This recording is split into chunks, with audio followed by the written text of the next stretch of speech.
And here we go. Sports! I listen to you guys all the time. It's awesome. I'm in the mood for one of your classic anecdotes. Give yourselves a round of applause. All right, that's enough. Hey guys, there is someone I want you to meet. Dave Hooker Show with Caleb Calhoun on Off the Hook Sports. Represented by T. Scott Jones, banksandjones.com, Tennessee's trial attorney from the Ted Russell Ford Lincoln Studio, East Tennessee's #1 volume and customer service dealer, Ted Russell Ford and TedRussellLincoln.net. Hey, look, we're all part of the same team here. Now to the Dave Hooker Show on Off the Hook Sports. We have a monstrous show lined up. Jimmy Hyams joins us each and every Wednesday. We love visiting with Jimmy. You know that. And we're going to talk some pro day as, I don't know, some players really showed out at pro day. And I'm not so sure Tennessee got the best out of them. I realize that it's not football. It's underwear Olympics, and I get that. Josh Heupel says the Vols need the spring game since they're playing away from home to start the year. Bull stuff. I don't believe him. Coaches disagree on conference tournament. Mark Pope says you got to go win, baby. It doesn't matter if it's just a conference tournament. And John Calipari says it doesn't matter. Also, on the program today, we will talk some Tennessee wide receivers and what I'm hearing from practice, because I'm hearing they're balling out, and I don't want to oversell that. I don't think they're incredibly deep, but we'll get into that. And should the Vols give Rick Barnes a lifetime contract? I don't know how much longer he wants to coach, but we talked to Bert Bertelkamp yesterday, and Bert said he's got, 3 or 4 more years in it. And J.D. Pickle says Nico is being challenged to be more vocal. That really scares me. Stat of the day, this day in Tennessee sports history. Want to take a moment, though, to mention one of ours has lost someone very close to them. Marlon McKinney, who puts together Vol stuff, lost his mother over the evening. So Vol stuff, needless to say, will be put on hold for a couple of days. But as much as anything, keep him in your thoughts and prayers. I have not met a finer man than Marlon, who is a big part of what we do, and we greatly appreciate it. So keep Marlon in your thoughts and prayers as he assembles Vol stuff for us each and every night out of a passion, and we greatly appreciate him. So prayers to Marlon and his family as they go through this terrible loss. There's no good transition here, but we'll go ahead and bring in Jimmy Hyams, who joins us. Jimmy, a big part of the sports community in Knoxville. Still, Jimmy, where can people follow your stuff? Well, they can follow me right here. How about that? We're also doing some podcasts, a number of them. The most recent one we did was Zakai Ziegler when we interviewed him at the Tip-Off Club. We also interviewed Mr. Jim Haslam. And so we're going to launch that one next Thursday. It'll be a 2-parter. And you can find that at Full Disclosure Productions on YouTube. If you go to YouTube, you have trouble finding it, you can type my name in, it'll take you to it. We also have fulldisclosurespro.com, our website, where Paige Dower's written a number of interviews. I wrote a column about Zakai Ziegler, so you can find our work there. All right, great stuff. And be sure and follow Jimmy. All right, Jimmy, I'm gonna throw you a curveball to start because I want to talk spring games. Josh Heupel says they're important. I don't believe him. I think all coaches hate spring games. Also, the SEC tournament, how important is it? Mark Pope and John Calipari see that in a different way. But first, Caleb Calhoun, how are you, sir? I am pretty good. You Jimmy, how are you? You thought I was gonna forget, right? I did.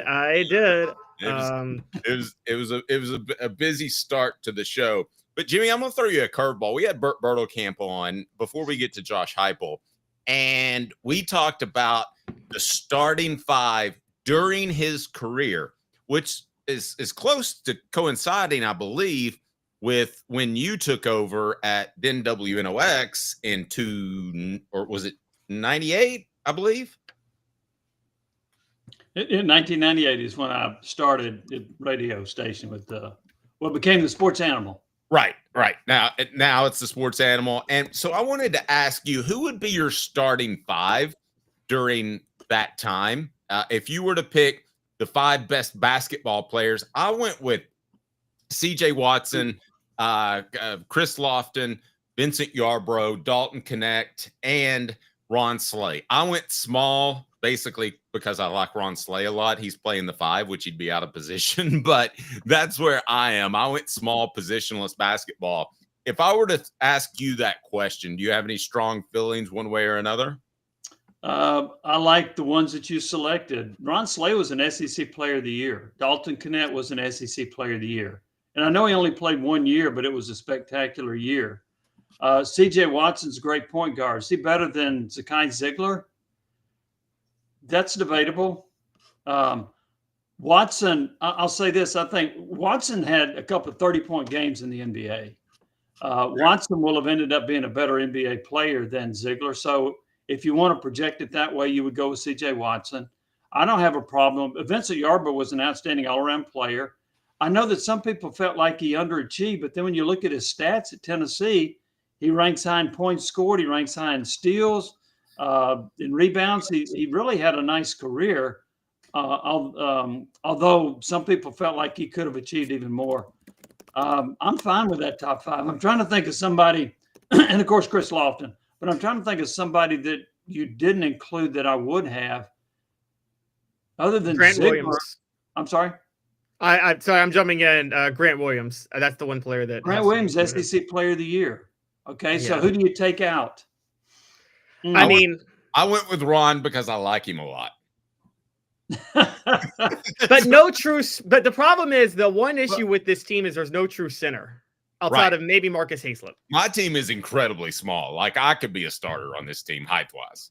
Well, are you picking your starting five, or are you picking the five best players we've seen since 1998? Oh, a little bit of both, Jimmy. I'm just that's well, it's hard to. Grant Williams, was he not a two-time SEC Player of the Year? Two-time SEC Player of the Year, yeah. He's probably the most accomplished Tennessee basketball player ever, and that includes Bernard King. I would put him over Vincent Yarbrough then. I'd take Yarbrough out. Wow, Jimmy's playing big. I don't hate that. And we're going to talk later in the show about Nico Iamaleava needs to be more vocal, according to one national analyst. And I think that means more assertive. I think there's a parallel between Vincent Yarbrough and Nico, if that's the case. Well, Yarbrough was not a vocal leader. He was a very good player. Your quarterback needs to be your vocal leader. But some of them go about it in different ways. Some of them go about it vocal as a leader. Some of them go about it by example. Some of them by being more vocal.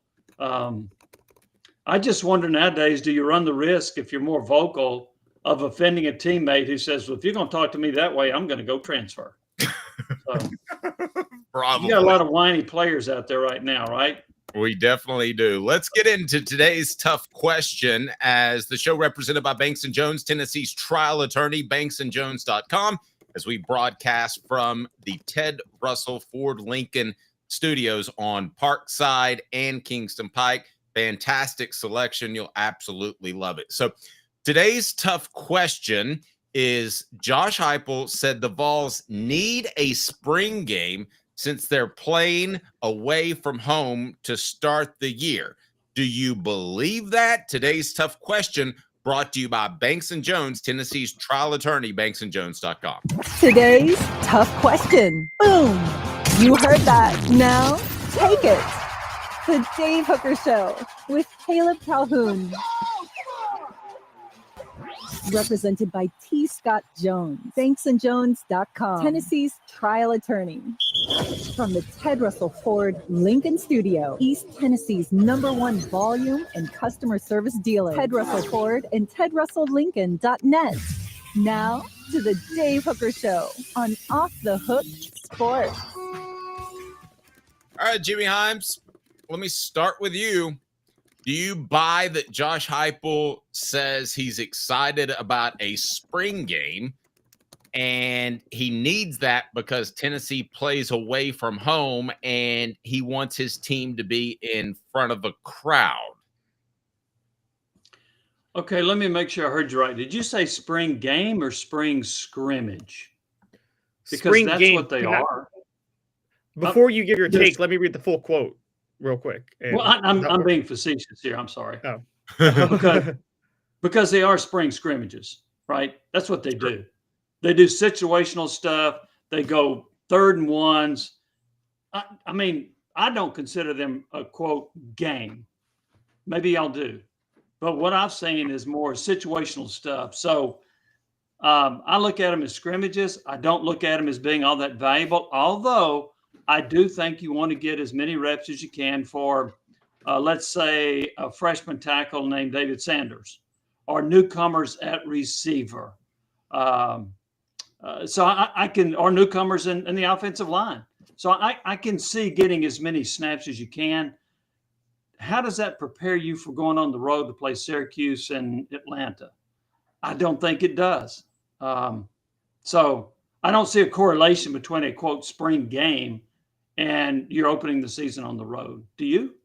No, I don't. And here's what I think, and Caleb, feel free to jump in here. I think he's playing the crowd a little bit. I think he wants people to show up because Danny Watt wants people to show up. But they're limiting the crowd, by the way. Right. I think if it were up to him, there wouldn't be a spring game. I think most coaches would not have a spring game. They've had spring practice, but they wouldn't have a spring game. I don't think they like anything about it. So the full quote, and I wanted to give the context of it. Okay. Heupel's exact quote was, "It's important in particular for our young players to get a taste of what it's going to be like in the fall to play in front of a crowd, big stadium. We open up on the road this year. You don't want that to be the first time they've played in front of a bunch of people." And then he adds, "So that experience, it can create urgency," when speaking of a spring game, "understanding what it's going to feel like as they finish up spring ball and go into summer. End of the day, we have to accelerate our growth curve. A spring game in those settings is part of accelerating their growth." Unquote. So you guys give me your thoughts on that. Yeah, I can buy into wanting to have your players play in front of a crowd of what, 45,000 roughly. I think that's what they're limiting it to. How does that translate into going down to Atlanta to play in front of what should probably be over 70,000? I don't know, but I do understand that. I do think there is some value to some of the young players that have not been on your roster before. There are 23 freshmen. There are a handful of transfers that are on your roster. There are actually some guys that haven't played a whole lot that may be in starting roles that could probably use a little bit of this experience. So I understand that. Do I think it has a huge impact on playing against Syracuse at a neutral site? Not really. What about, and Jimmy, my thoughts or my question to you on this is, would Josh Heupel be saying this every year, or is he saying this specifically this year because there's so many newcomers that he's trying to incorporate into his rotation, whether that be on the offensive line or at wide receiver? The latter, because he's got so many new players. I mean, you're looking at least 27 that I can think of, and there may be more. That's 23 newcomer freshmen and 4 transfers, right? I think I've got my numbers right. So, yeah, I could see that. And then the next year they may only have 10 freshmen that come in at midterm, although that trend has been growing. Who knows how many in the portal they'll be bringing in. But I do think with such they're losing so many really good players, in particular on offense, where you have got to fill some voids. So I think this is more of a unique situation. I'm not sure he would have said this. Well, he probably would have said it the first year he was here because, again, you want to get as many reps as you can. But after that, I'm not sure he would have said the same thing. Let's set up today's tough question if we can. The spring game, is it valuable or not? We can make that our poll question. I want to ask Jimmy, though, and it's brought to you by Banks & Jones, Tennessee's trial attorney, a slight variation on that. And that is, if Josh Heupel could, would he just have a closed real practice like they have throughout the rest of the spring? Brought to you by Banks & Jones, Tennessee's trial attorney. Why Banks & Jones? Well, it's because they're Tennessee's trial attorney. You can play to win with Banks & Jones because they'll go to trial. You've heard of other lawyers. They say they'll go to trial and fight for you. They won't. They just want to settle. That's the easiest way out. Well, that's not Banks & Jones, led by T. Scott Jones. They won't settle. They'll go to trial for you. Tennessee's trial attorney. They play to win. Truly, Tennessee's trial attorney when it comes to criminal defense or personal injury. Why settle? It's Banks & Jones. T. Scott Jones. Banks & Jones. So, Jimmy, I think you get, 16 practices, or is it 20 practices? I can't remember. But I think it's 15. I think. Is it 15? Okay, 15. So that 15th practice will be the spring game, the orange and white game. If it were up to Josh Heupel, would he just have a real scrimmage that's closed like the rest of his practices and not even worry about being in front of fans in his heart of hearts? Well, not this year, based on what he said, right? Because he wants his players to play in front of a crowd of about 45,000 to prepare them for going to a road game. So this year, I would say no. If he was opening the season against Akron, I would say yes. He would just as soon have a closed practice. And, one of the things they used to do, and they don't anymore, which I thought was kind of valuable, they used to have the spring game was kind of a fan day, fan appreciation. And you could go down on the field and get autographs and meet with players and meet with coaches and so forth, which was a way for them to mingle.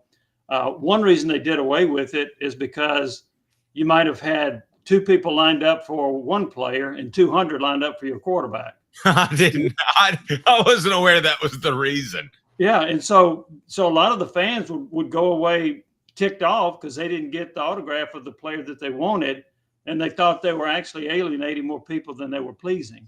So that was one reason they did away with it.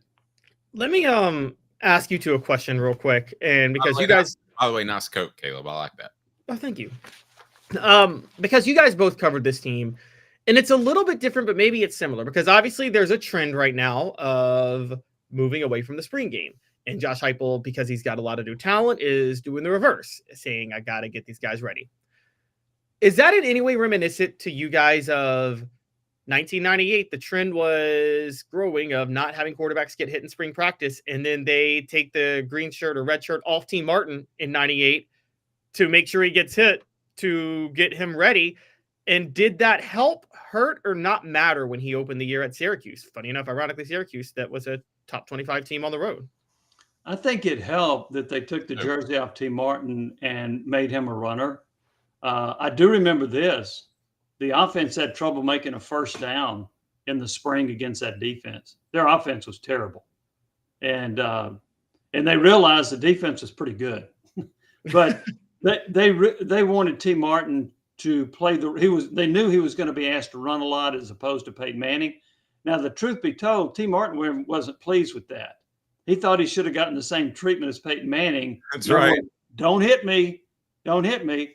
But Tennessee was like, he's going to get hit. That's the offense we're going to run. So let's get him prepared for that.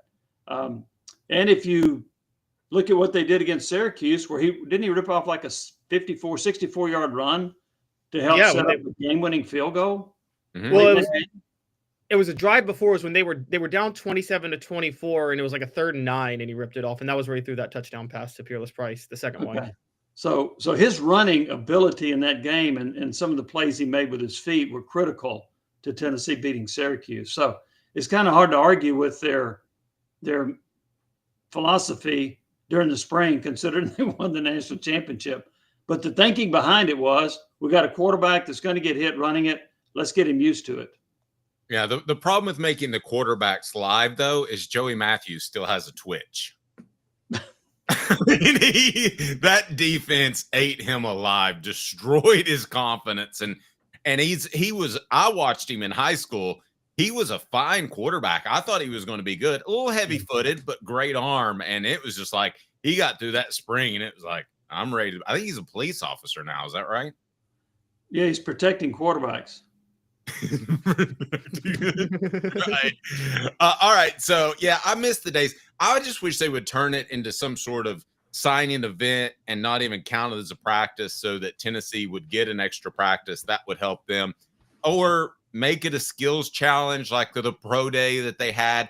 Something a little bit different. But I just think with what they're doing now, it almost looks like a sham. And I know exactly what Josh Heupel's saying, and it's to serve the fans and get them to show up. And maybe there's some truth to playing in front of players, but in front of fans.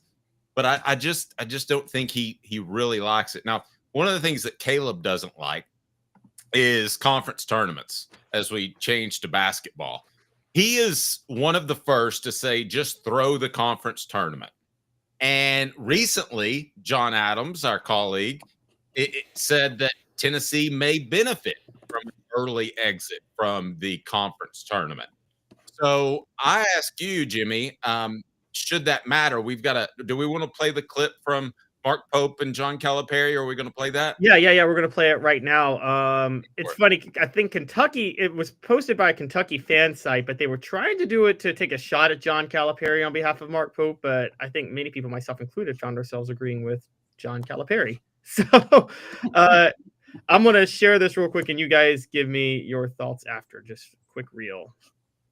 Care about the conference tournament because I could care less. The tournament that matters is the NCAA tournament. Let's not forget, this is about winning. Like, we're here to win. We do all this work to win. It's time to win. Like, you're either going to win or you're not. And that's not to be paralyzed by fear or crushed by expectations. It's just time to recognize that, you know, what you've worked for the last 6 months and for your whole lifetime is actually right now. It's not the other stuff in the future or the past or wherever. It's right now. And so this SEC tournament matters. It's the best league maybe that's ever been in any, in any year of college basketball. All right, Jimmy, what do you think? Should Rick Barnes look at the conference tournament as I want to go win this thing. B, I want to shoot a lot of threes and maybe win this thing. Or C, let's just throw the thing and get it over with for more rest for the NCAA tournament. Well, he's not going to do the third. He's not going to throw the game, at least not obviously. Now, if Boswell plays 38 minutes, then you got to wonder. But I don't see that happening. I think they'll play to win. But so I think it depends on who you are. All right. Now, in Tennessee's case, how many times have they been to the Elite Eight in program history on the men's side? Twice. How did they do in the SEC tournament last year? They got blown out by Mississippi State, and they got to rest. I think there was benefit to that. However, you might be a team that's on the bubble, or you might be a team that would rather not play in Dayton on Tuesday and then turn around and play in the NCAA the next time. So there are those teams where it is important. In my opinion, is it important to Auburn, Tennessee, Florida, Alabama? Not really. Heck, if Tennessee's a 1 seed, they may end up heading down to San Francisco. But if they're a 2 seed, they may be able to stay in the East and play in the Eastern time zone. So there might be more of a benefit to being the 2 seed than the 1 seed. But for the better teams that know they're in, that know they're getting a high seed, no benefit in my opinion. But the teams that are on the bubble are fighting for seeding or even fighting to get in the tournament. I mean, I'll give you an example. I think in 2011, maybe, Connecticut's not going to get in the NCAA tournament, and they win the Big East, and then they win the NCAA championship with Campbell Walker. So it depends on who you are, in my opinion. Let me play this card, and I want both of your all's take. You don't go out there with a mindset of half-A'ing it. I'm not going to use the word. But you don't go out with that mindset because it can create bad habits. And Caleb, I know your option B that I gave out, that you should just go out there and shoot threes and you should focus on yourself and you shouldn't really worry about preparing for the opponent. You shouldn't care about what happens. But I think that sets a bad precedent if you don't go out there to win every single game. It was Herm Edwards who said, you play to win the game. Caleb? This Tennessee basketball team has, I believe, I'm looking at it now. Zakai, Chaz, they have 4 seniors in their starting lineup. And then Felix Opara, sophomore, I believe, but still very experienced. Coming off the bench, junior. Coming off the bench, Jordan Gainey is a senior. Mm-hmm. And Dave is out here suggesting that a senior-laden team, if they don't try in one game, can't get their good habits back. That has been playing college basketball for 4 years to this point. I'm sorry, I'm not saying throw the conference tournament. Jimmy, you brought up the Mississippi State game last year. Rick Barnes didn't throw it, but I'm just going to bring up 2 quotes real quick. Remember when Tennessee won the SEC tournament in 2022? Yes. They were a 3 seed going into the tournament, and then they were a 3 seed at the end of the tournament. And Rick Barnes came out and said, if they're not going to benefit us for seeding, there's no point in us trying to play this tournament. He's just straight up said it at one point. 2 years later, against Mississippi State, Tennessee shot an abnormally high amount of threes last year and played an abnormally bad form of defense. And I watched that game and I thought, Rick Barnes clearly told his players, jack up threes. If they go in and we advance, great. If they don't, we can focus on the NCAA tournament. And don't rebound. Yes, and don't rebound. Exactly. Don't rebound. I think that's exactly the strategy he has. Don't throw the tournament, but don't exert any energy that you don't have to exert. Jack up the threes, and if they go in, they go. Well, here's another reason that I would support, Caleb, what you're saying with this particular Tennessee team. Do you like Tennessee's depth? No. I don't. So all the rest they can get. I mean, in my opinion, they go 6 deep with people you can rely on. Cade Phillips had a really good game against South Carolina, but got benched the game before against Ole Miss and played 6 minutes. Darlington Dubar, to me, has been a disappointment. And Boswell at the point guard position gets 2 or 3 minutes a game. This is not a deep team. If I went 10 deep, played 10 or 11 players, I would be more inclined to say, okay, I don't need to rest all my guys. But with the lack of depth that this team has, I think they need all the rest they can get. So I don't know that you'll see maximum effort by Tennessee in their Friday night quarterfinal game. One of the rubs is John Calipari can say all this because he relies on talent to win basketball games. Rick Barnes, to some extent, relies on defense, right? And I was talking to a shady fellow, let's just call him a bookie, and he said the easiest way to fix the game is not miss shots, is not do things on offense, because that's noticeable and that will draw the ire of the NCAA and the feds and all this stuff. Don't rebound. Go ahead. Don't rebound. Yeah, just watch it go. Oops, I missed it. I didn't raise my arms above my head. Sorry. He said the easiest way was just to not play defense if you want to point, shave, or throw games. Now that goes, I'm not saying they're throwing games, but that goes against Rick Barnes's natural instincts to not defense. It does. And if somebody blows by Meshack, aren't you thinking, really? And here's the Kai Ziegler, the 2-time SEC Defensive Player of the Year. Meshack, by the way, is the National Defensive Player of the Year, and Ziegler is the SEC Defensive Player of the Year. Yeah, I'm not sure how that happened. So, yeah.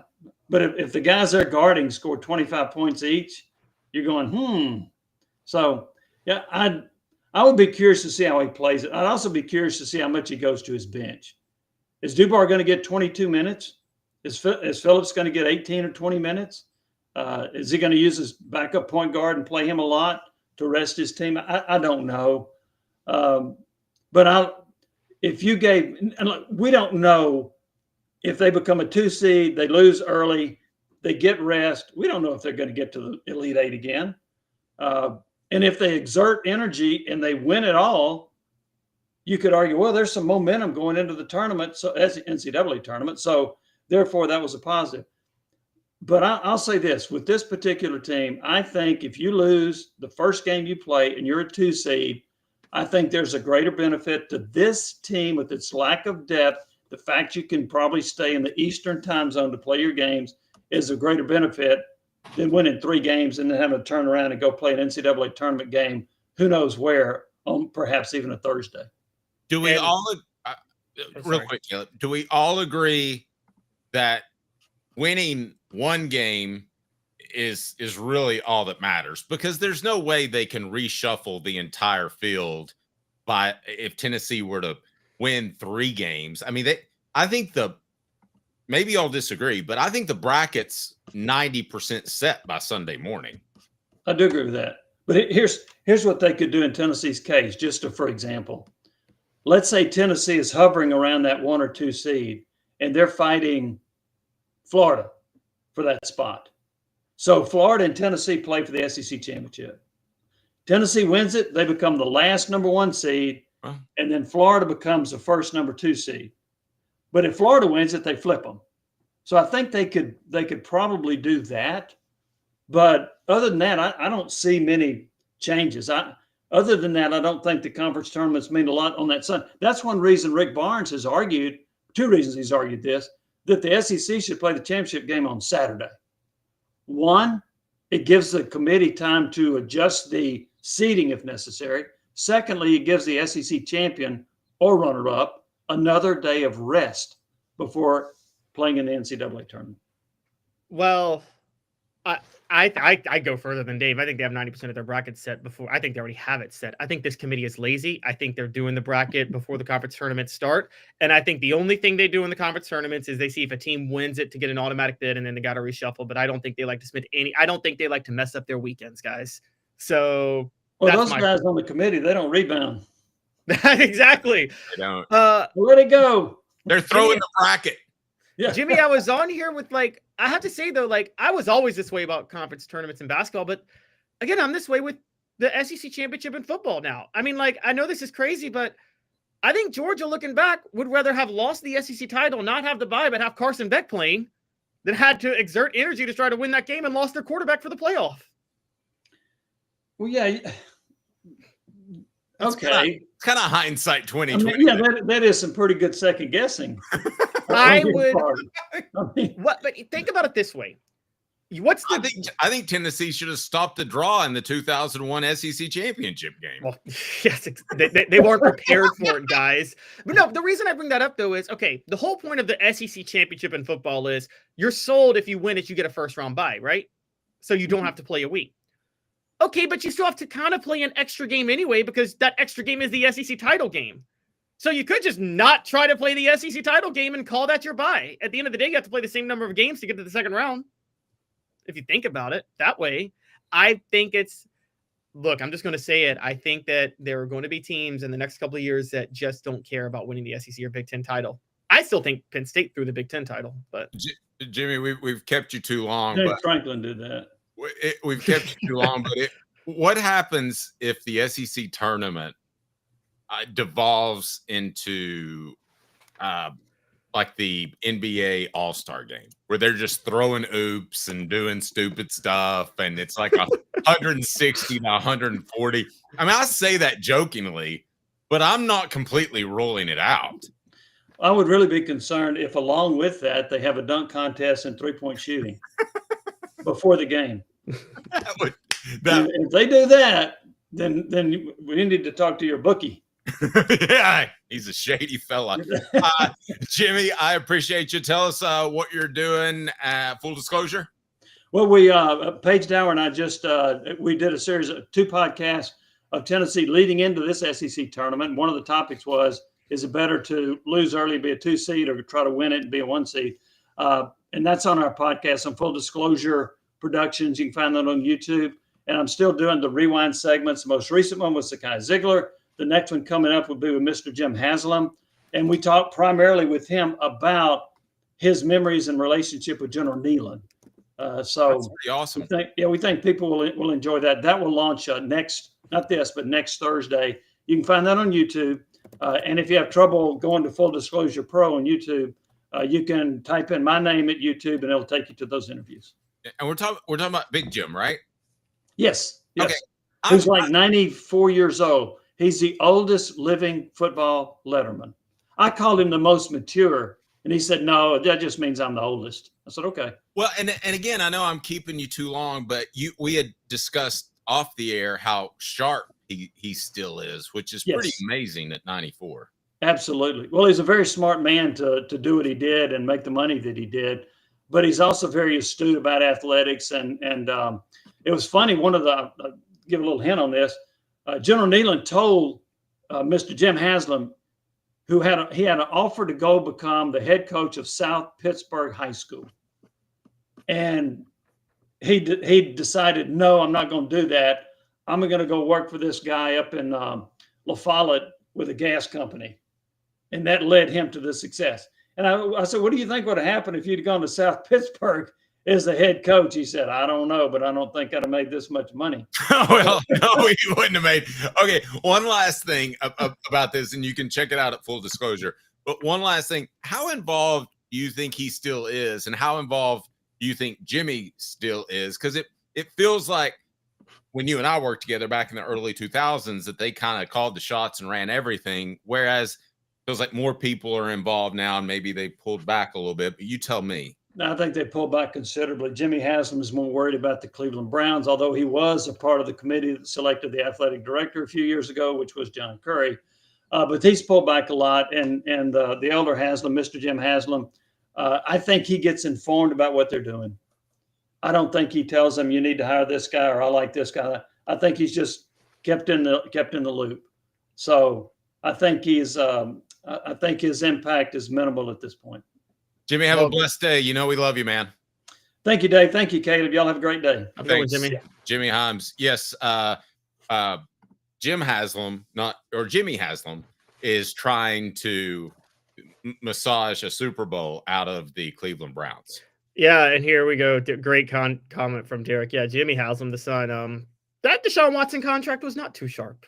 And I think they just... Do you know why that was so not sharp?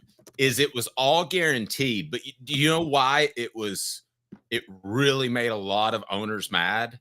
Is because, and you may know this, some may not, Jimmy Haslam had enough money that you can only guarantee X amount that you have to back it up. So in other words, you basically have to have the money to guarantee that in an escrow account.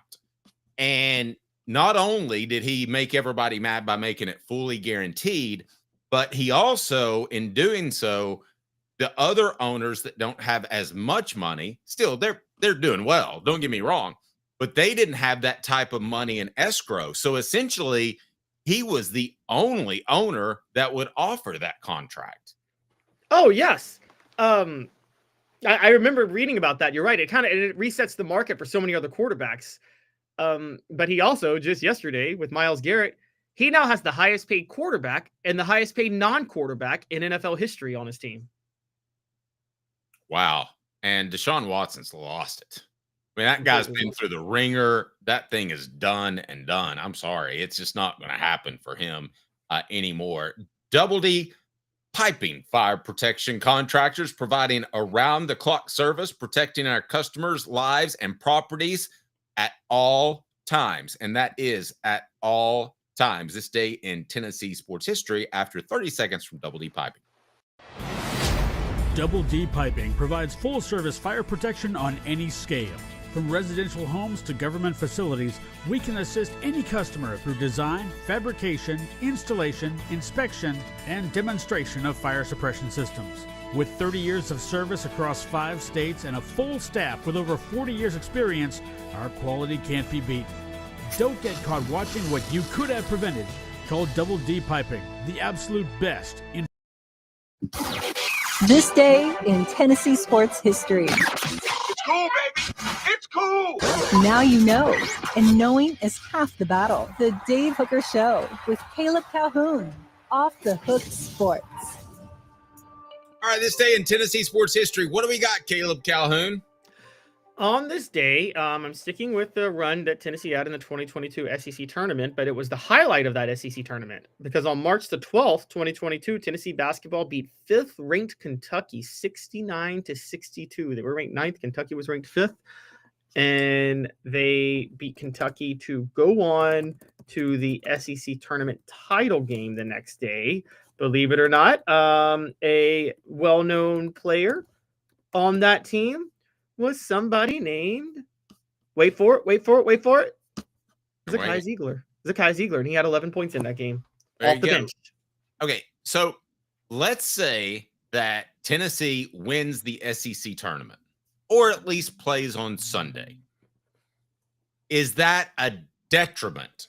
I mean, I know that you think that they should bow out as soon as possible, but do you think that it hurts their NCAA tournament chances if they actually play all 3 days in the SEC tournament? Yes, because they're not going to get the reward they should get for playing all 3 days and winning in the SEC tournament. See, I could, but take away the positive. Is there a negative in that they're more fatigued? Yes. Okay, you believe that through and through. 1,000%. They go, as Jimmy pointed out, they really only go 7 deep, and so absolutely, I think. Look, and I've talked about this before, but I think there needs to be. Do something like women's basketball does. One, take the conference tournaments into account, but give the higher seeds home games the first weekend of the tournament. Like, make it something where you kind of, that's how you put a little more, value on these things. But yeah, I mean, right now, Tennessee and Florida are fighting, and Alabama are fighting for the other number 1 seed for the SEC with Duke and Houston. That should create some fun suspense in this week of the tournament. That will make the conference tournament fun. But it's not fun if the NCAA selection committee, 1, is not going to value what happens. And if 2, the seeding is so arbitrary that it's really not worth it to be a 1 seed in San Francisco if you could be a 2 seed in Atlanta. Okay, let me ask you this, Caleb. Do you adhere to this notion that the preseason tournaments that are in Atlantis and all this stuff, and, they're fantastic. Wow, that's great. But, I mean, they're fun because the basketball season is starting. But do you believe you go out there to try to win those tournaments, or do you believe you're shuffling lineups to find your best lineup for the conference tournament? Because there's a similarity there of the emphasis you put on winning. Oh, you're shuffling lineups at the beginning of the year to try to figure things out. And that's why it's almost impossible to know who the deepest conference is in basketball. Everybody, and I mean, the SEC looks like the deepest conference this year in basketball. But for the most part, Dave, they've only played each other since January 1st. And and the only really data points you have, the most valuable data points you have, are those tournaments you talk about in November. But in those tournaments you talk about, everybody's shuffling lineups to figure things out about their team. So no conference is really tested against other conferences at their full strength until the NCAA tournament, honestly. Okay. David says we are razor thin with depth. Carr and Estrella being gone, plus Bishop Boswell being a non-factor hurts us. Now, I know what you're going to answer here, so I don't even know why I'm asking it. Would it change your philosophy if Tennessee had some more depth? No. I knew you would say that. No, I'm going to be fair on something, though, because I'm going to throw you guys a bone. Tennessee has a bad history, and you know this, Dave. Tennessee has a horrible history with the SEC and the NCAA tournament. So it's not like being terrible in the SEC tournament in the past has really helped Tennessee make a run in the NCAA tournament. I mean, under Jerry Green, they never made it to Saturday in the SEC tournament. Didn't really help them in the NCAA tournament at all. Still the most impactful SEC tournament. I mean, you can help me with his name. It was the Tornado in Atlanta game. And Georgia won it. They had to play 2 games on Saturday. And who was their coach? Dennis Felton, a Rick Barnes protege, funny enough. Yeah, and they got stuck with him for another year because he won the SEC tournament. He was fired because I was in Atlanta asking around. He was done as soon as he lost. So they got stuck with him for another year. That's the most impactful one that I can think of winning the tournament. That was horrible for Georgia basketball. Oh, it was absolutely terrible. You're right. There's 2 times I know that's happened. It was Dennis Felton doing that year. And believe it or not, in 99-2000, kind of the Nolan Richardson magic had worn off in Arkansas a little bit. And he had a very mediocre team. They were 15-15 going into the SEC tournament. And then Arkansas won 4 straight games to get to the NCAA tournament. But it's like, it's a little different. Like, okay, you have to keep Nolan Richardson around, who won you a national title, versus having to keep Dennis Felton around, who was horrible. That was the strangest business trip I've ever been on, because I had a credential and I could have covered the game because only like family members and media could cover the game. But I felt like I was there basically for the radio show. I covered football, right? So I didn't go to the game so that somebody else could have my credential. So I basically went to the SEC basketball tournament and didn't go to a game, just was in the Marriott. I mean, that's pretty impressive. That's kind of hilarious, actually. No, it wasn't good. That was actually a rather dramatic week. I'm going to throw this out because there is a point, and I'll make another point in your favor. One coach who notoriously took the conference tournament very seriously, and I mean extremely seriously, was Mike Krzyzewski. And he was very insistent that these games matter. And Duke had a period. He won 15 ACC tournaments, including every year from 99 to 2003. And he believed that he firmly believed that's why his teams were so successful in the NCAA tournament, was because they did. That's totally where I am, because I believe there's pride in that. And I want to make it our poll question. Should Tennessee essentially throw the SEC tournament? Because I believe every time you step on the court, you should be at your best. I believe every time that Caleb and I do this show that we should be at our best. Do we always deliver? No, we're probably 99 out of 100. But I think every single time you step on the court, your mindset should be to win. But go ahead. There's another side to this, because Mike Krzyzewski's peer for the last part of his tenure at Duke was Roy Williams, who has won 6 conference tournaments in his time. And not one of those times was one of the 3 times he won the national title. That's interesting. I'll take it a step further. Guess how many years? So Pat Summitt has 8 national titles, tons of SEC titles, tons of SEC tournament titles. Guess how many years she won the SEC regular season, SEC tournament, and national title as a head coach? 3. 1. One time? 1 time. How is that not the stat of the day? Your stat of the day better be incredible, because that's pretty darn good. I should have made that the stat of the day. You're right. I actually should have. I didn't make it the stat of the day. But yeah, only 1 time did she do all 3 in once, because the conference tournaments don't matter. Every time you step on the court, it should matter. You should play hard every time you step on the court. SC Scout guy says Caleb is delivering big time this past week. He certainly has. Dave is the guy that would keep his starters in when he's clinched the number 1 seed in the NFL, like on week 17. No, I would not. He's like, every time you step on the field, you got to try to win. No, now, come on. That you can't come up with many examples in which a team gave it all in the conference tournament and somebody got hurt. It did happen once. Kenyon Martin, Cincinnati. Kenyon Martin, that's who it was. They'd have won it all. Who looks just like Method Man, for the record. Did you know that? I thought about that. They look exactly, they're the same person. Have you ever seen them in the same room? That was the one, but that was the first round. We don't know if they were really going to play, but it did affect their seeding. But that's the only example. If you played your starters in the NFL with the number 1 seed locked up, or your playoff spot locked up, and you played them in week 17, we would have a stack full of examples of injuries, right? I mean, I guess, yes. I also think that the energy can hurt you, though. The New England Patriots, probably the best team of all time, 07, they clinched the number 1 seed in the playoffs like 3 weeks before the final week of the regular season. They played all 3 of those weeks because they were so determined to go undefeated. What happened to them in the Super Bowl, Dave? I know what they did. They only scored 14 points. Yeah. That historic Tom Brady, Randy Moss offense only scored 14 points. That's true. I'll give you that. David says, Herm Edwards put it best. You play to win the game. Hello. There we go. Caleb is correct. It does not matter. So we'll make that our poll question. And then we have, I don't think Dave has to worry about his team being the number 1 seed. That's right. A Cowboys fan. Derek asked, man, are we going to cover something from spring ball, this young wide receiver and running back room, something cornerbacks behind Ricky, Nico laying on the beach playing volleyball? Yes, we're going to touch base on spring football coming up next. Hit that like button. We appreciate that. Brings more people into the show. And I remind you that portions of the program are brought to you by Hound Dogs of Knoxville. If you're a member of the station, then you will get a welcome gift certificate of $20, and it's good at hdknoxville.com. You can also use the promo code HOOKED, and you'll get 10% off. So that's a pretty darn good deal. So Derek will take your request, talk some Tennessee football up next. The show represented by Banks & Jones, Tennessee's trial attorney, banksandjones.com, as we broadcast live from the Ted Russell Ford Lincoln Studios.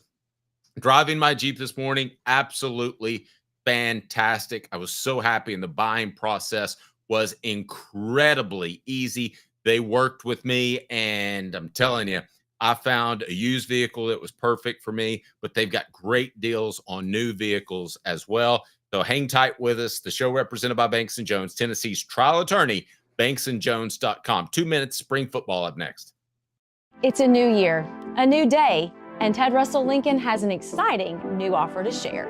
Right now, get a 2024 Lincoln Navigator with 0% APR for 72 months and up to $4,000 in bonus cash. Or drive away in a new 2024 Lincoln Corsair Grand Touring with 0% APR for 60 months and up to $4,500 in bonus cash. It's time to get excited about the ride. Come and see what a luxury car experience truly is at Ted Russell Lincoln Knoxville.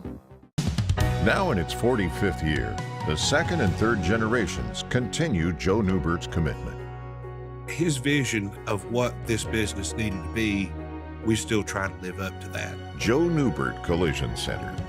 Having been in the jewelry industry for a long time in the Knoxville community, I saw a need for a jeweler, a real jeweler. Our ability to do these designs has really been based on the customers bringing new things in and challenging us as a store. Our goal is not to tell anybody what they want.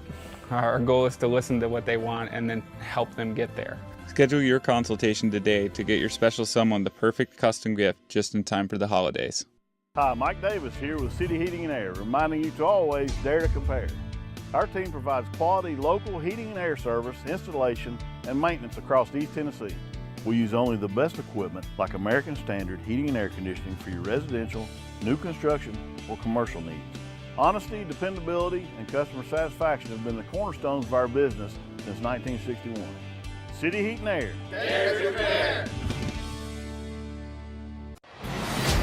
Double D Piping provides full-service fire protection on any scale.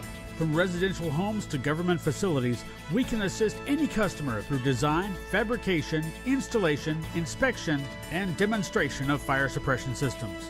With 30 years of service across 5 states and a full staff with over 40 years experience, our quality can't be beaten. Don't get caught watching what you could have prevented.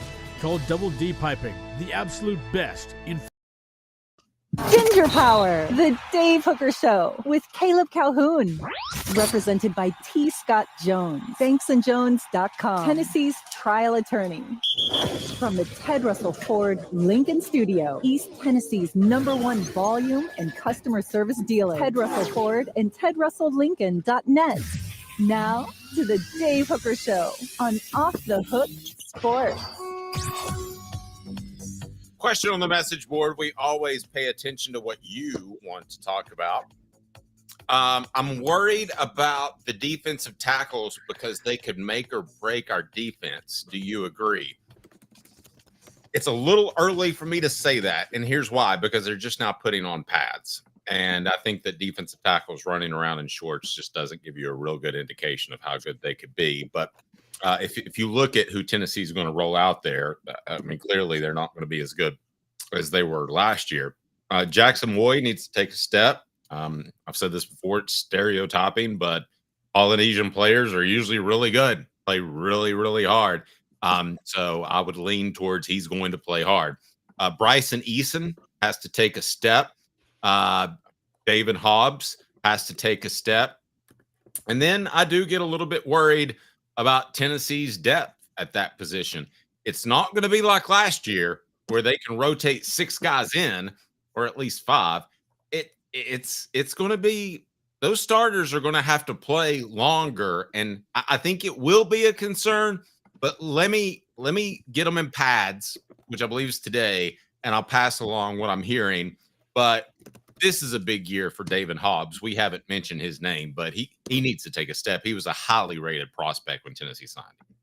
Oh, yeah. Yeah, David Hobbs was very highly rated. There was a lot of excitement for him. The only thing you could say in his favor is there has been it's not like there hasn't been a lot of depth at his position. So, but this would be the year for him to step up and take over. So we're going to see how that goes. I will say this, and Derek points this out, in RG We Trust, and he's referring to defensive line coach Rodney Garner. We didn't know that Omar Norman Lott was going to be very good last year.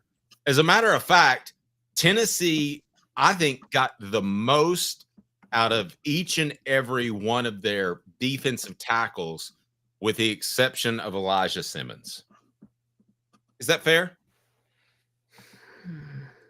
Yeah, I think so. And as we're kind of gathering, it wasn't Elijah Simmons' fault fully either. So I can get with you on that. I can get with you on that. What are you gathering from that?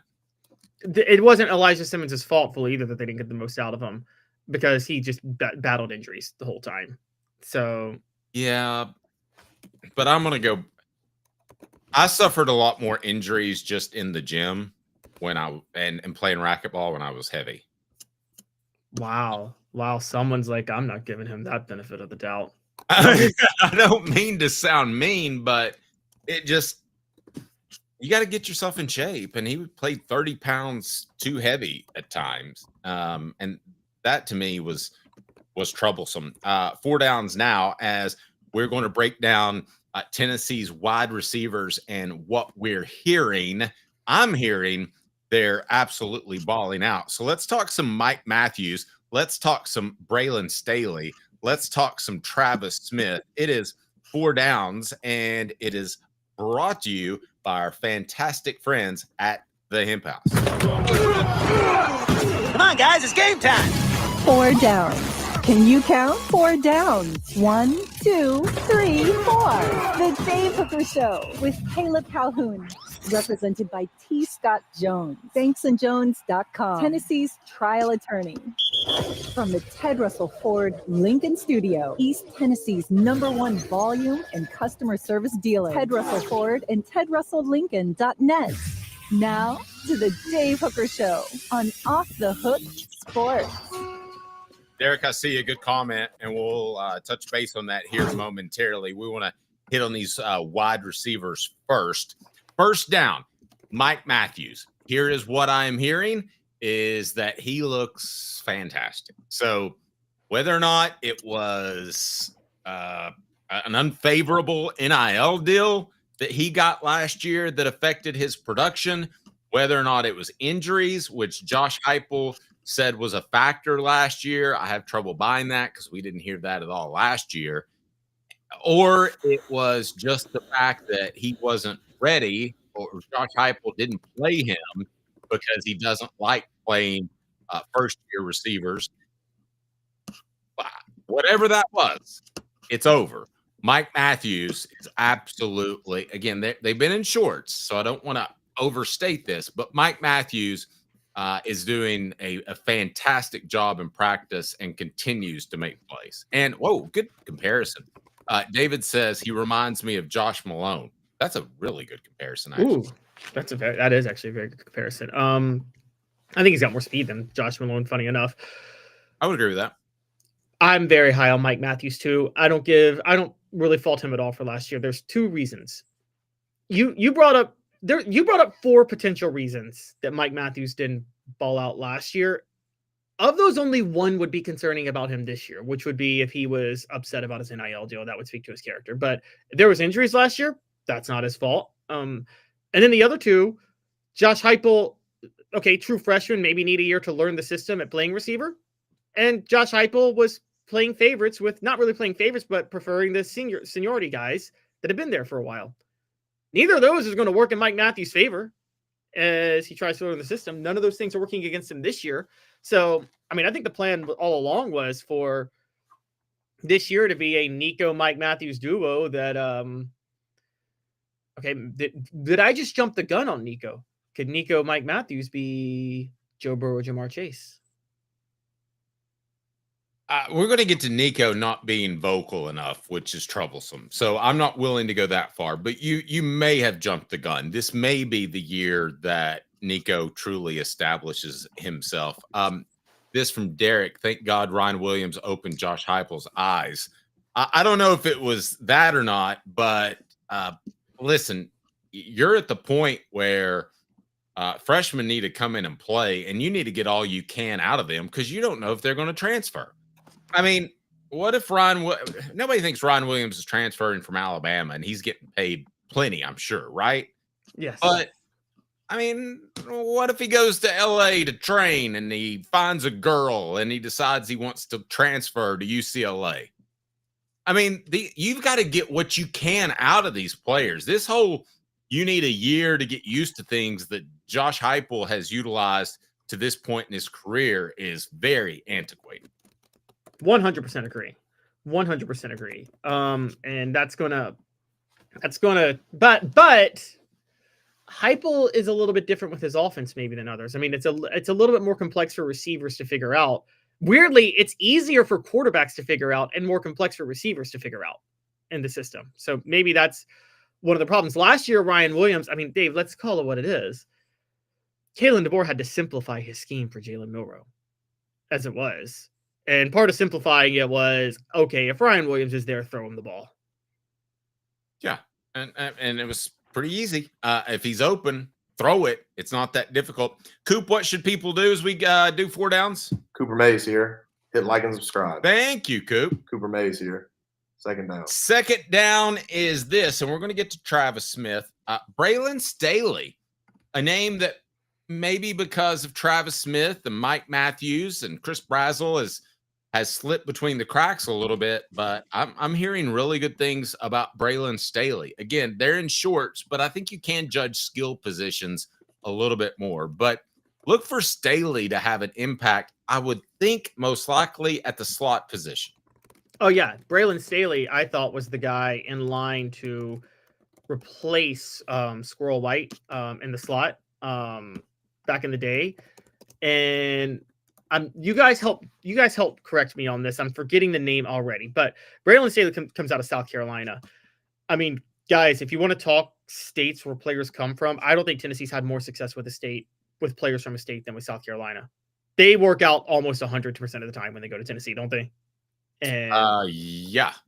Well, what name are you looking for? There was a player who committed to Tennessee out of South Carolina, and then when Tennessee lost to South Carolina in 2022, the Columbia collapse, he flipped his commitment to South Carolina, but Braylon Staley then still stayed committed to Tennessee the following year. And I'm trying to remember that name, but the reason I bring that all up is Jalen Hyatt, South Carolina guy. I mean, just recently playing in the slot.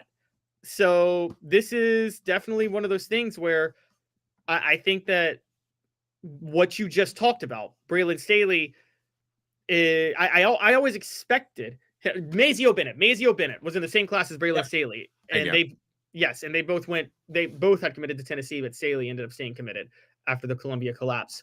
I think it was always expected that Staley would be a baller by the time he was ready to step in for Squirrel White. I just thought he'd have to wait an extra year because Squirrel White was going to be in the system this year, but Squirrel White's not. So I think Braylon Staley is getting a lot of touches. And honestly, if anybody should be upset about Boo Carter playing on offense, it should be Braylon Staley, because I'll say this, as a route runner, I would be willing to bet Staley's better at that. You know, part of the reason why South Carolina prospects, I'm going to let you in on a little secret here, and I'm not going to tell you who this is because it was told to me off the record. I desperately wanted to report this. But the reason that players from South Carolina have so much success, you want to know why this is? Why? They are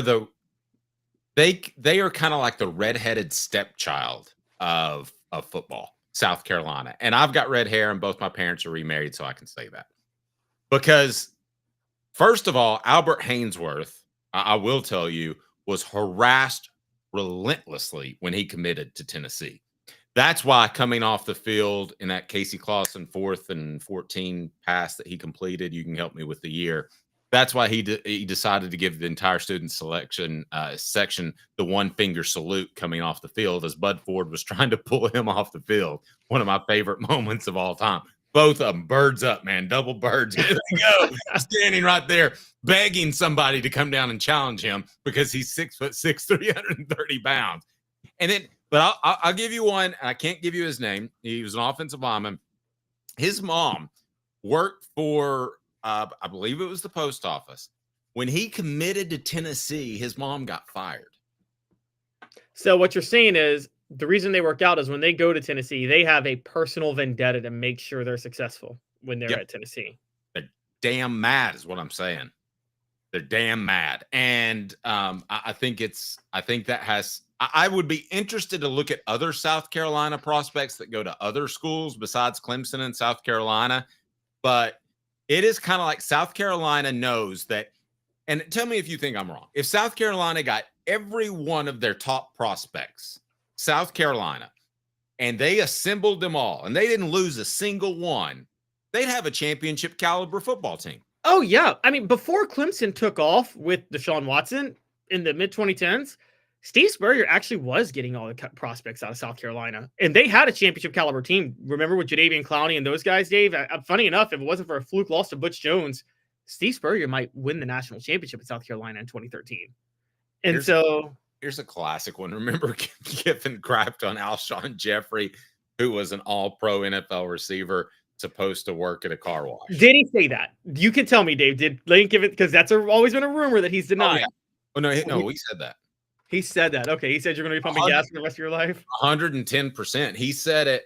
That was they used to have these signing day events where they would go Knoxville, Nashville, Memphis, and we never even covered them because they were so boring under Philip Fulmer. And John Adams went and covered the one in Knoxville, and it was a breakfast. And that's when he went off on Florida and went off on just everybody. And that's when he said Alshon Jeffrey will be. It wasn't a car wash, it was pumping gas. Yeah, it was pumping. Well, he told that to Alshon Jeffrey's face. Yes. And Kiffin accused Alshon Jeffrey of lying on him when he said that. And he said that publicly, well, too. Here's the other part of South Carolina is, let's not forget this. The offensive lineman that you're talking about, I assume, was at the turn of the century, late 90s, early 2000s, right? Early 2000s. Albert Hainsworth, 99, committed to Tennessee. Let's speak openly real quick. Like we usually don't. Maybe one of the reasons they were so ticked off, the head coach at South Carolina during that time was Lou Holtz, who by all accounts was, you know personally, but I've heard with recruiting, was not a good personality and was not a pleasant person when he was recruiting you. And the players that committed to play for him only committed because they thought he was a good coach and that they could play at South Carolina. But he himself had a certain level of vendetta against players, and he fueled that culture.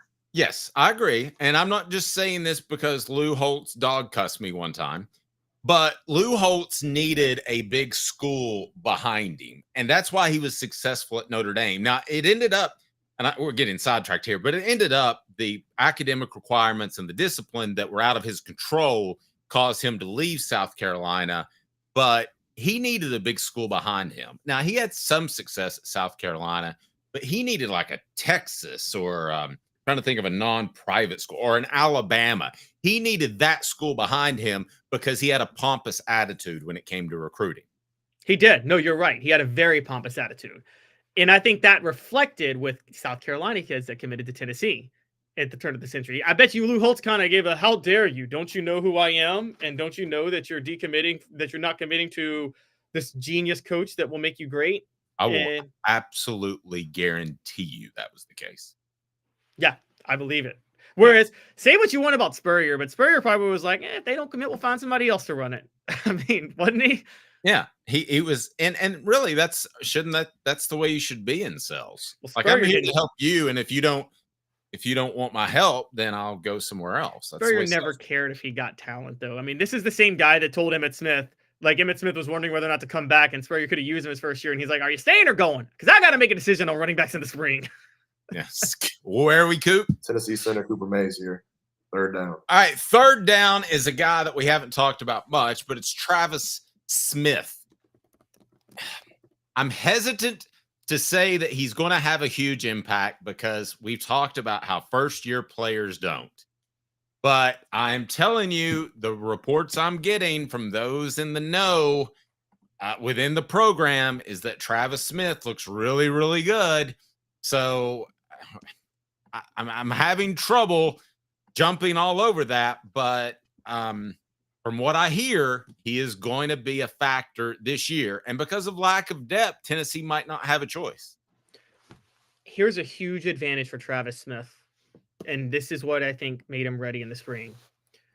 Dave, you've covered conditioning. I'm sure you've covered all season workouts and conditioning periods, right? Before spring and before fall camp and all that. Oh, yeah.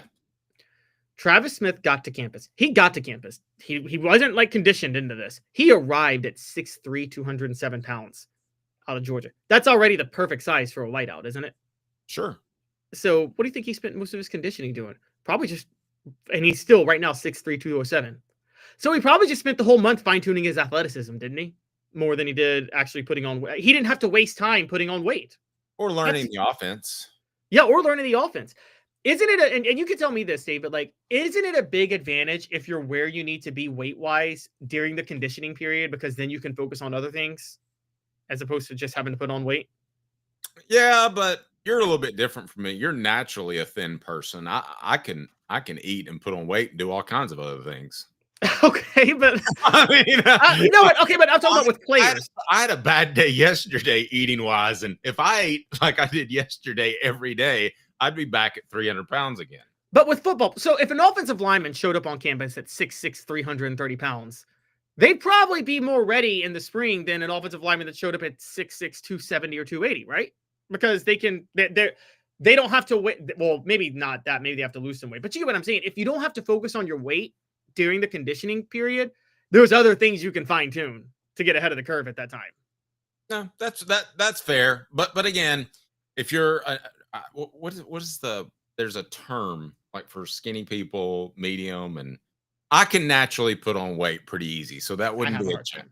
Well, you know, Tim Grover said that was the hardest part about Michael Jordan trying to get bigger with the Pistons. He's like, he was naturally thin, and in basketball, when you're running up and down nonstop, how do you add 15 pounds? Like, it's almost impossible. I have no idea. I've covered several defensive tackles and defensive linemen that the recruiter in football and the college recruiter will beg them not to play basketball their senior year. Well, absolutely trim so much weight. Yeah, I mean, you can a big guy. Remember Eddie Goldman? Played for Florida State. I covered him, and he was considering Tennessee. Ended up going to Florida State. And he's playing in the NFL.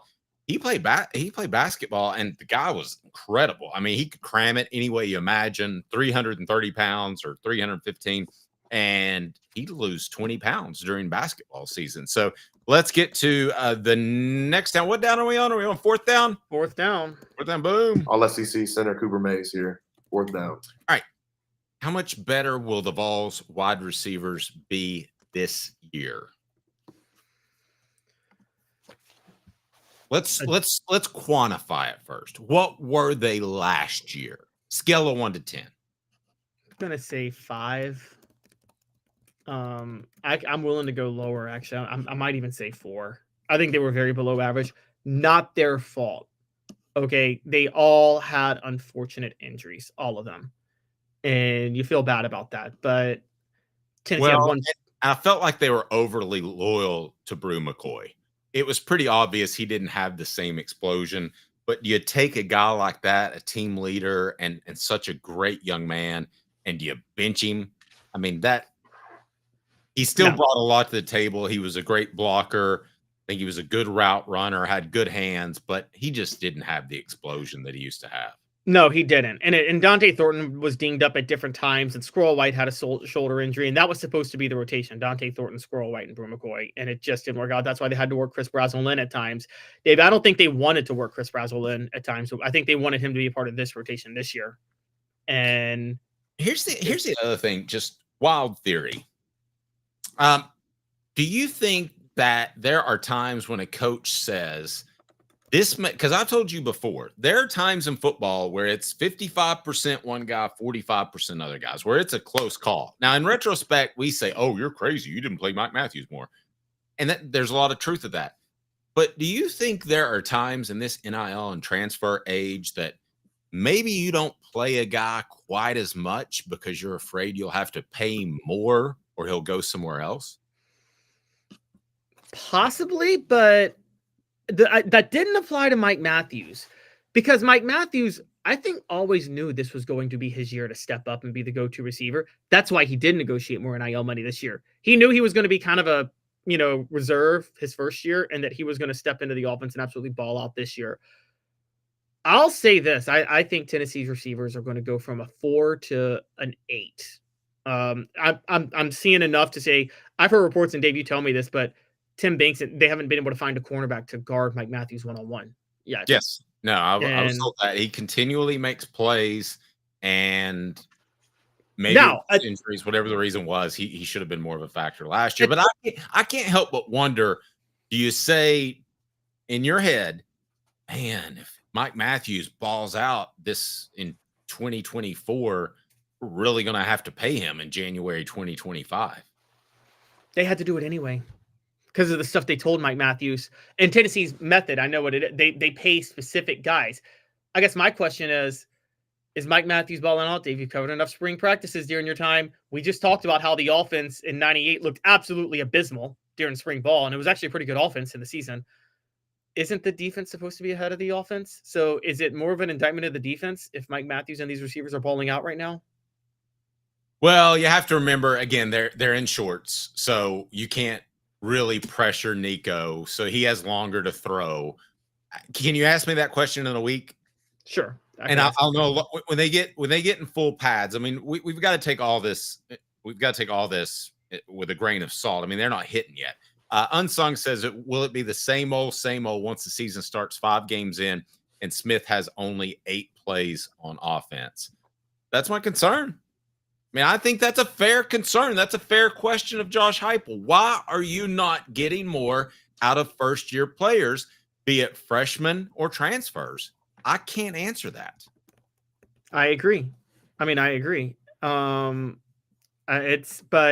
think it's become more of a Heupel's bias to his guys and play seniority with the guys he wanted.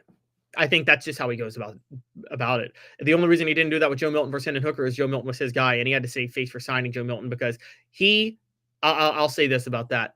Before he even watched a second of spring ball, he probably went after Joe Milton, didn't he?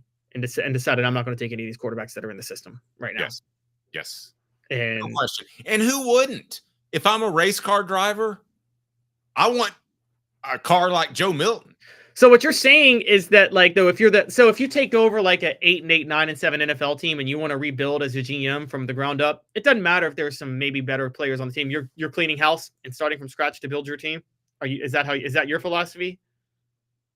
Oh, that's probably oversimplifying it a little bit, but yes. I mean, pretty much. Now, a mention of Amari Jefferson in the chat. He has the hip injury. I think he will be a factor at some point in this season. I would not depend on him in September. I wouldn't either. No. And I hate to say that. And he's going to tell you that he's 100% healthy, and we had him on the show, and he was fantastic. But I'm not buying that just quite yet. So what we got? Stat of the day. You had a good one earlier. I got another one. I decided to play off that for this one, believe it or not. I like it. Newbert Collision Center for nearly 50 years. Newbert Collision Center has been East Tennessee's best choice for quality repair work and fantastic customer service. Stat of the day brought to you by Newbert Collision Center. All right, Caleb, what do you got for our stat of the day? All right, I'm going to split this, and I'm going to ask you, Dave, if you think this is representative of a trend or if it's just a random stat that is just a fluke, that is just arbitrary. Lay it on me. So there have been 24 national championships in college basketball since the start of the century. Should have been 25, but COVID happened, so only 24. In the first 12, from 2000 to 2011, 8 of 8 teams in the first 12 national titles this century won their conference tournament. But in the last 12, only 4 have won their conference tournament. Is that a fluke or a trend? It's probably a trend, but you just like to brag. No, I'm dead serious. I mean, it could be a fluke, but do you think more and more coaches are deciding it's just not worth it? Here's what I think. I don't think they ever throw games, but I think that Monday through Wednesday or Monday through Thursday, when you're holding practice, there's 2 philosophies you can have. And if you're a bubble team, your philosophy is preparing for Alabama or Tennessee or whoever it is if you're a bubble team. And you spend most of your time focusing on that. And I will do a Jerry Green impression because I was at this practice where it was right before the SEC tournament. He goes, well, let's just do a couple hours of what do you call it? Let's do a couple hours of street ball. And he literally threw the ball out there and left the area, and they just played basketball back and forth. Now that was a party, right? He went to go golfing. Probably. Time for an early cocktail, 2 martini lunch. Well, okay, maybe don't do that, but I bet they use conference tournaments to reshuffle their lineup and just see if there's other rotations they can experiment with in the NCAA tournament. Oh, I think by that point, but I think that so here's what you do. You don't throw the game. You just work more on yourself. You work more on fundamentals, like spring football. Spring football, you're not, I mean, they might look at Syracuse a little bit. They might look at Georgia a little bit, but it's primarily just you getting better as a football player, right? Yes. Yes, exactly. Which is why I laugh when we've all done it. We cover spring games and we hear what the coaches say, and we're like, 90% of what you see is not indicative of what you're going to see in the season. You're absolutely right. So here's what I think they do. I think the coaches, and I don't know if Rick Barnes is like this. You think he is, maybe he is. I think you spend 80% of the time just getting yourself better instead of 80% of the time preparing for the first opponent. I think that's what you do. Yes, I think that's exactly what you do. That's exactly what you do. And listen, it's screaming at Chaz Lanier to take it to the rack. I mean, very true. Yeah, it's finding ways to get the best out of him. And just now, I say that, and you don't want Chaz Lanier out there settling for threes, do you? You want him taking it to the rack in the SEC tournament, but I don't think you're upset if he leans towards a three-pointer. Fair? Fair. No, totally fair. Exactly. All right, portions of the program brought to you by our good friends at Quality Tire Pros, serving Chattanooga's community since 1957. All major brands of tires, full-service automotive, brake alignments, oil changes, and more. Go to QualityTirePros.com, QualityTirePros.com. All right, coming up, hot or cold, we're going to talk Tennessee's Pro Day. And if you're hot, then it's did Tennessee do in getting the best out of these players after the Pro Day? If you're cold, it's Tennessee didn't get enough out of these players given their Pro Day. So Caleb will have those Pro Day numbers, and there were a couple of eye-openers. There's no question about it. The show represented by Banks & Jones, Tennessee's trial attorney, banksandjones.com, as we broadcast live from the Ted Russell Ford Lincoln Studios. My car buying experience was absolutely unbelievable. Only a couple hours, 2 visits, overnight test drive, and I knew exactly what I wanted. I knew who I wanted to work with. Ted Russell Ford Lincoln on Parkside Drive and Kingston Pike. And I'll tell you this too, when you drive off, you're gonna be like, man, I got a great deal. I ran it by somebody else, and they said, wow, that's an incredible deal. That's below wholesale. Please support our sponsors, Ted Russell Ford Lincoln, and be sure and tell them that Off the Hook Sports sent you. Off the Hook Ford, that would be a great name. The show represented by Banks & Jones, Tennessee's trial attorney, again from the Ted Russell Ford Lincoln Studio. Like a blast from the past, the Super Dealer is back. Look to the skies, Knoxville. The Super Dealer is fighting for price, service, and the American-made. Ted Russell Ford is your Super Dealer, just in time for Truck Month. Save up to $5,350 on this new Ford F-150 XLT Hybrid, or save up to $7,000 on this new Ford Expedition. Come see the Super Dealer today at either Ted Russell Ford location, Parkside Drive, or Why Banks & Jones? Well, it's because they're Tennessee's trial attorney. You can play to win with Banks & Jones because they'll go to trial. You've heard of other lawyers. They say they'll go to trial and fight for you. They won't. They just want to settle. That's the easiest way out. Well, that's not Banks & Jones, led by T. Scott Jones. They won't settle. They'll go to trial for you. Tennessee's trial attorney. They play to win. Truly, Tennessee's trial attorney when it comes to criminal defense or personal injury. Why settle? It's Banks & Jones. T. Scott Jones. BanksandJones.com. Dave Hooker here for Dynasty Pools and Spas. Your home for the best spas and everything you need to jump right in. Relaxing? Therapeutic? Absolutely. But what sets Dynasty Pools and Spas apart from others is that you get everything with any spa purchase. You get the cover lift, the steps, delivery, and chemicals. When Dynasty Pools and Spas delivers your spa from their Athens location within 125 miles, you'll get your own personal hydrotherapy spa. Mention me, Dave Hooker, or Off the Hook Sports, and get $500 off your top quality new spa. Dynasty Pools and Spas, just off the Athens exit.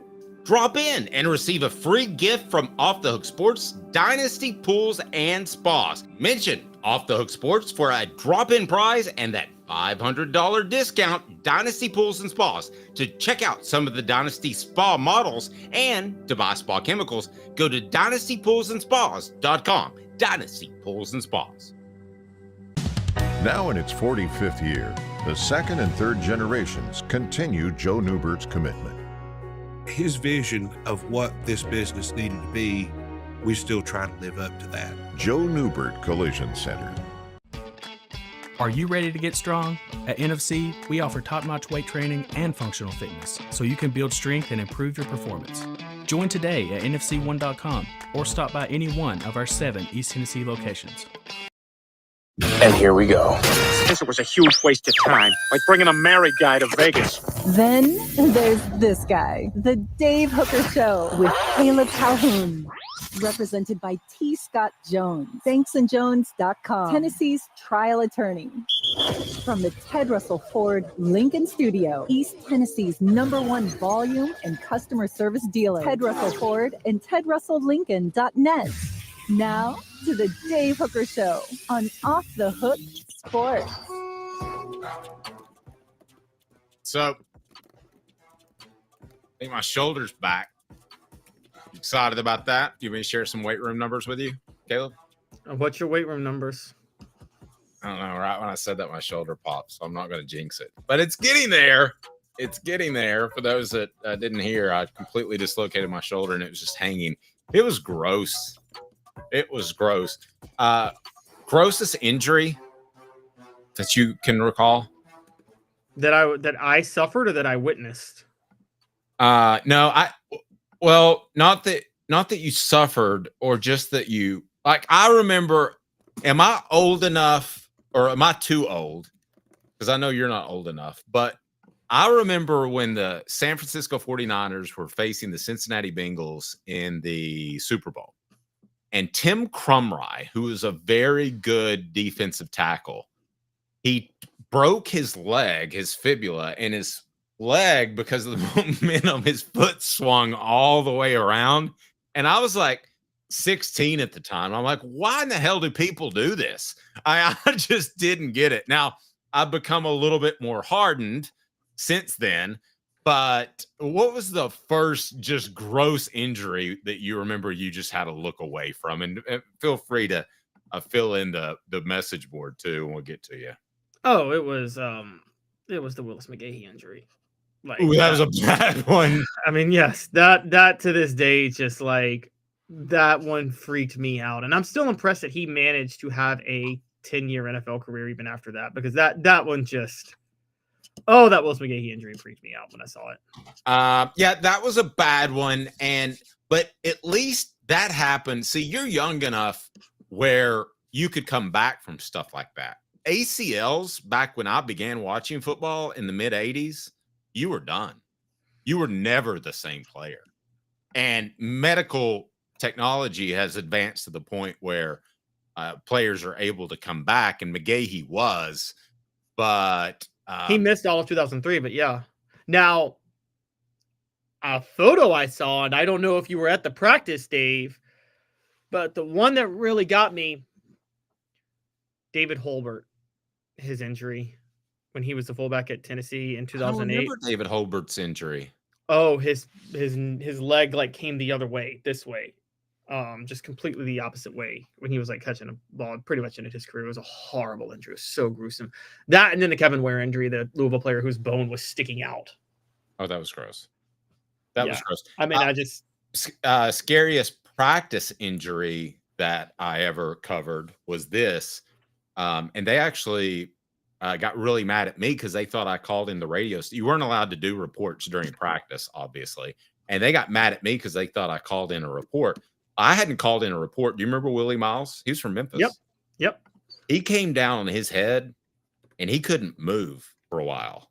And it was just like everybody got quiet. And you know that it's a bad injury when you know it's a bad injury Caleb, when all the players stop and practice stops. Because this just in, if you get hurt and it's not serious, they'll just move practice to another field. That's why they've got 5 fields, and they'll just keep practicing without you.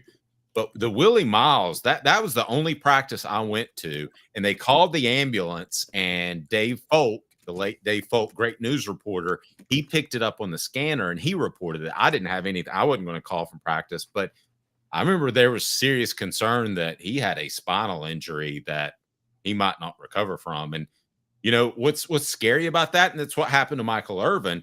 You can irritate that area and it swells up and you lose sensation and movement, but it can go down. But you don't know that. So what's the first thing that goes through your mind is I'm a quadriplegic for life. No, that's true. That's true. That is kind of scary. The Alex Smith's comeback story on ESPN is fantastic. Yeah, the Alex Smith one was bad. I'm surprised that didn't get infected. 20 surgeries later, it was worse than Joe's, both Redskins quarterback. Yeah. The Joe Thomas one was the first one, and that's the reason that they wrote the book The Blind Side. Did you know that? I did know that, actually. I can't even surprise Caleb. All right, so we've got things to get to, and what are we doing now? We Pro Day. Okay, Pro Day. That's absolutely right. Let's go to Pro Day. It's hot or cold, and it is brought to you by City Heating and Air Conditioning. Did the Vols get enough out of these players considering what they did in Pro Day? Hot or cold? Right now, City Heating and Air Conditioning. Where do you stand? Hot or cold? Brought to you by City Heating and Air Conditioning. Integrity matters. 50 years in East Tennessee. CityHeatandAir.com. On Off the Hook Sports. All right, let's start with James Pierce. I don't really care what he did at Pro Day. They didn't get enough out of James Pierce. I'm cold on James Pierce. I'm sorry. I mean, he could have run a 5.4, and I still would be like, they didn't get enough out of James Pierce. Well, what's standing out about James Pierce the most is he spoke out a lot more at this one. He basically he said he went out of his way to let teams know that he does have good character. He's not this selfish player that they think he is, that he does care, that he does want to win, and that he's a great guy, great teammate, great player, people person. And he said, I want them to know I have a good heart. I believe him on that, to be fair. I mean, I think that James Pierce has been getting a lot of unfair criticism for nothing. I mean, there was no sign of him being a chemistry problem at Tennessee ever. So I will completely defend him on that. There was a terrible tragedy that occurred right before the season that affected him. I will completely defend him, but I think that Tennessee could have put him in a better position to be more productive. I could believe you on that. I could believe you. Tennessee definitely could have put him in a better position to be more productive. But in terms of just I don't think his character was an impediment to what he did last year at all, honestly. I don't think it stopped him from being effective. Totally agree. I think he may have been down and depressed because of the tragedy that happened before the season. I think that could have affected him, but that's not a character issue. We're all depressed from time to time. Yeah, exactly. And maybe he channeled it right. I thought he played fine. So yeah, I agree. I'm hot. So you're hot if you think Tennessee misused him, right? Yeah, I don't know. I was going to go cold, but okay, cold. Well, I'm still hot. I think Tennessee. I disagree. I've disagreed with you. I thought X's and O's wise they used him fine. Okay, I thought they wanted him more in coverage. So, all right, Dylan Sampson. I mean, again, this is a guy that no matter what he did at Pro Day, Tennessee utilized him. I mean, he was the SEC Offensive Player of the Year. I'm hot on Dylan Sampson. I am scorching hot on Dylan Sampson. What more could you ask for? The homeboy set the Tennessee record in a single season for rushing yards and rushing touchdowns. I mean, Tennessee literally, and by the way, he only played 12 games. He didn't even play a 13th game because he got hurt against Ohio State. Okay. Then Dante Thornton. Do you have his speed and vertical? Because I know it was really good, but I'm having trouble pulling it up. Dante Thornton clocked at the combine. He clocked a 4.340, straight up flat 4.3. His vertical I don't have on me at the moment, but okay, here we go. It was a 33-inch vertical. 33-inch vertical, 4.3 40, which suggests straight line speed, but not going to win one-on-one battles. Right? Yeah. Cold. I don't think they got enough out of him. And that may have been a bit of a character issue. Cold, but not because of the Vols, because Dante Thornton battled injuries. I think Dante Thornton could not stay healthy. And what you needed, we're going to go to another player in a second. The way you needed Dante Thornton to be effective was for another wideout to be able to be at full strength, and he never got to full strength, and that's who we're getting to pretty soon.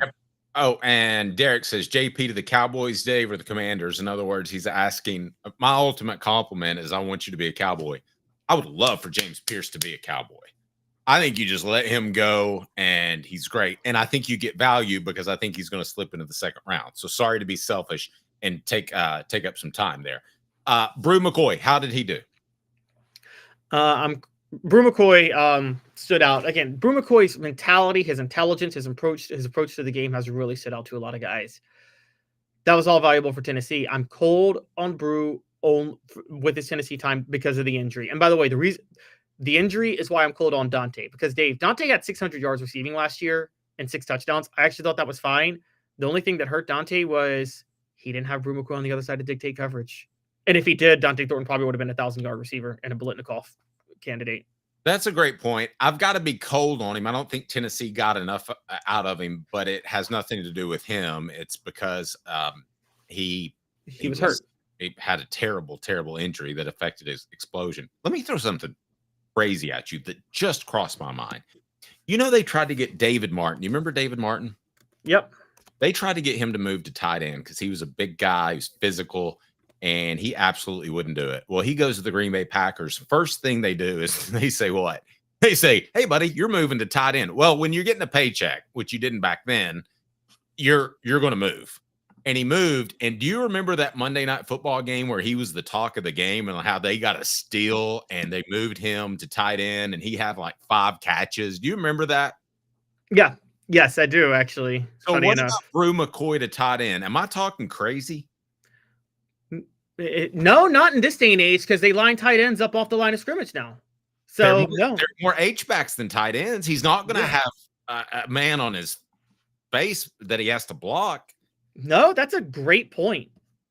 I have my moments. Omar Norman Lott. I'm hot on him. I thought that Tennessee got every bit of his ability. I don't know if you have his pro day numbers pulled up. Well, he ran the 40, but they haven't tracked it. But I got other numbers on the NFL draft files have been pulled. Did you know Omar Norman Lott led the nation among pass rush win rate among interior defensive linemen this past year? Now, pass rush win rate, it's an advanced stat to say, like, how often did you win your battle on a passing play against the person blocking you? Omar Norman Lott's pass rush win rate was 18.9%, highest in the nation. He was the best pass rushing. He's the best pass rushing defensive tackle I've seen since John Henderson for Tennessee. So you didn't think Albert Haynesworth was better than Henderson? I thought Albert Haynesworth was probably a better player overall, but John Henderson was a better pass rusher. He had 12 sacks as a defensive tackle in a season. That's a good point. Omar, I just think if Albert Haynesworth had been focused, he would have had 12 sacks. But I think there was a tendency to take some plays off. But see, when John Henderson drew all the double teams in 2001, Albert Haynesworth didn't go get 12 sacks when he had more of a clear path. So that's why. Omar Norman Lott. That's who we just talked about. I'm sorry. Elijah Simmons, excuse me. I'm cold because of the injuries. How did he do in his testing? Coaches are in love with Elijah Simmons. They are in love with his physical ability. They don't understand how he wasn't utilized at Tennessee more, but they don't understand the fact that Tennessee runs a lot of depth at defensive line. And I'm cold on how he was used at Tennessee too. But again, battled injuries. Yep. And I hate the fact that Josh Heupel, just get back to James Pierce, has to come out and defend James Pierce. And really, it's a personal issues, man. Anyway, I don't want to get into that. I've defended him. You know how I feel. I feel like I'm pretty fair. If I didn't think that Pierce was a stand-up guy, I would tell you. Omari Thomas, I felt like Tennessee got all they could out of him. As a matter of fact, I don't think he's as physically gifted as Simmons, as Norman Lott. I think Omari Thomas, I'm hot on Omari Thomas and what Tennessee got out of him. I agree. Omari Thomas is the classic case of an overachiever. Like, he's probably not going to be an NFL guy. If he is, it'll be like Matthew Butler. He will be a late round pick who rides the bench. I love the guy. Great leader. Being a great guy might be enough to get him drafted late, i.e. Josh Dobbs. But his physical tools aren't there like the other guys, and Tennessee got everything they could possibly get out of that guy. Yep, there you go. Next. Cooper Mays here. Hit like and subscribe. Hey, there we go. Cooper Mays. Needless to say, Tennessee got everything they could out of Cooper Mays, a guy that was a 3-star, undersized, supposedly couldn't play, and turns out to be an all-SEC center. Cooper Mays is the ultimate story of a guy who took his rating and said, you can shove that where the sun doesn't shine. Tennessee's misuse of his health in the 2023 offseason can make you a little cold on him, though, because their misuse of his health is why they lost to Florida that year. And so through not his fault, you could say they maybe did not get everything they could have gotten out of Cooper Mays because they screwed up in handling his health. Now, Rick Terry Jewelry Design. We want to be your jeweler looking for affordable game day jewelry, a Tennessee tradition. RickTerryJewelry.com, RickTerryJewelry.com. And next up, John Campbell Jr. I thought he was a heavy-footed player. I don't know what he did exactly in the combine. They haven't released a lot of those numbers. They go back and forth, just so you know. Sometimes they'll send out a mass release of all the numbers. Other times they'll be closed. Poor Condridge Holloway used to have to run that thing, and it was just like he took orders from somebody, and sometimes he had to be a jerk, and sometimes he was just completely helpful. But John Campbell Jr., I thought was heavy-footed. Tennessee to get what they got out of him, which is a consistent starter at right tackle. I'm hot on him. Yes, John Campbell Jr., I thought they maxed out. I'm hot on him. I'm cold on him for the pros. I don't think he's going to make it in the NFL, though. I just don't think he has. He doesn't have quick enough feet. No, I agree with that. Will Brooks, same thing. I don't think he's necessarily fast enough, but I'm hot on what Tennessee got out of him. I'm extremely hot on what Tennessee got out of him. A walk-on safety that, was one of the best players on the team last year. I mean, yeah, I'm incredibly hot on Will Brooks. Yep, agreed. Dane Davis, again, no offense to Dane, but I thought he was a little heavy-footed, and I thought that they got the most that they could out of him. I'm cold because, he's not going to make it in the NFL. They didn't stick Dane Davis to one position. Had they stuck him to one position, he probably could have been more effective. Okay. Andre Keurig, if we're having this conversation following the 2023 season, we're probably cold on what they got out of him. At the end, I give Glenn Ellerbe a lot of credit for coaching him up and turning him into a solid player. I agree. Glenn Ellerbe gets a lot of credit for Andre Kurik's improvement, and I'm hot on him. I thought they got what they needed out of him. It just took them a year. Okay, I'm going to jump forward to Keenan Pili. Man, I really think he would be one of the better linebackers in Tennessee football history had he not been hurt. I saw a couple of flashes before he got hurt twice. I just hate it for that young man because I think he was going to be a very special player. Yes, absolutely. I think it's kind of sad what happened. You have to be cold on him, but it's nobody's fault. He just couldn't stay healthy. So, by the way, Daniel says, I'm glad Campbell is gone. Far too many penalties. Will Brooks is up for best walk-on all time. Was Bill Bates a walk-on? I don't think Bill Bates was a walk-on. I can't go that far back, but I mean, Kelly Washington was a walk-on and 1,000-yard receiver. Now, yes, the two you skipped over. Eli Purcell, walk-on linebacker, we're not going to do. Matthew Solansky, how dare you skip over him? Long snappers are underrated. And Dave, Tennessee's field goal kicking, was it ever a problem the last 3 or 4 years?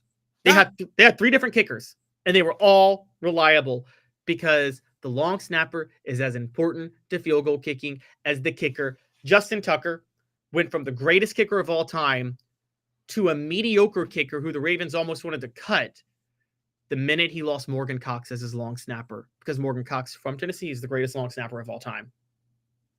Greatest long snapper of all time. We should try to get him on the show just to talk about the importance of long snapping.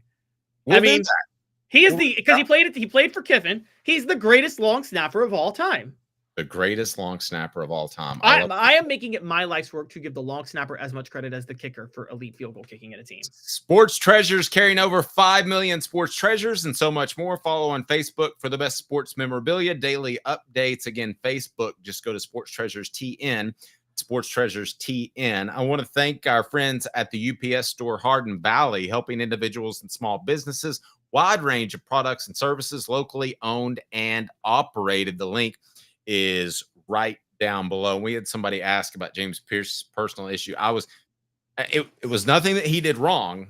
It was a tragedy before the season, and I was asked not to share that. So I don't want to go there.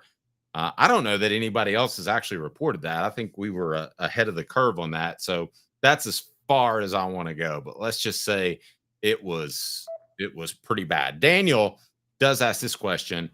Take Kelly Washington out of it. Who's the best walk-on if not Brooks, Caleb? Just curious, who would you say? I gotta think about that. Take Kelly Washington out of it because he was paid. So I mean, you know, he was doing okay money-wise. The show represented by Banks & Jones, Tennessee's trial attorney, banksandjones.com.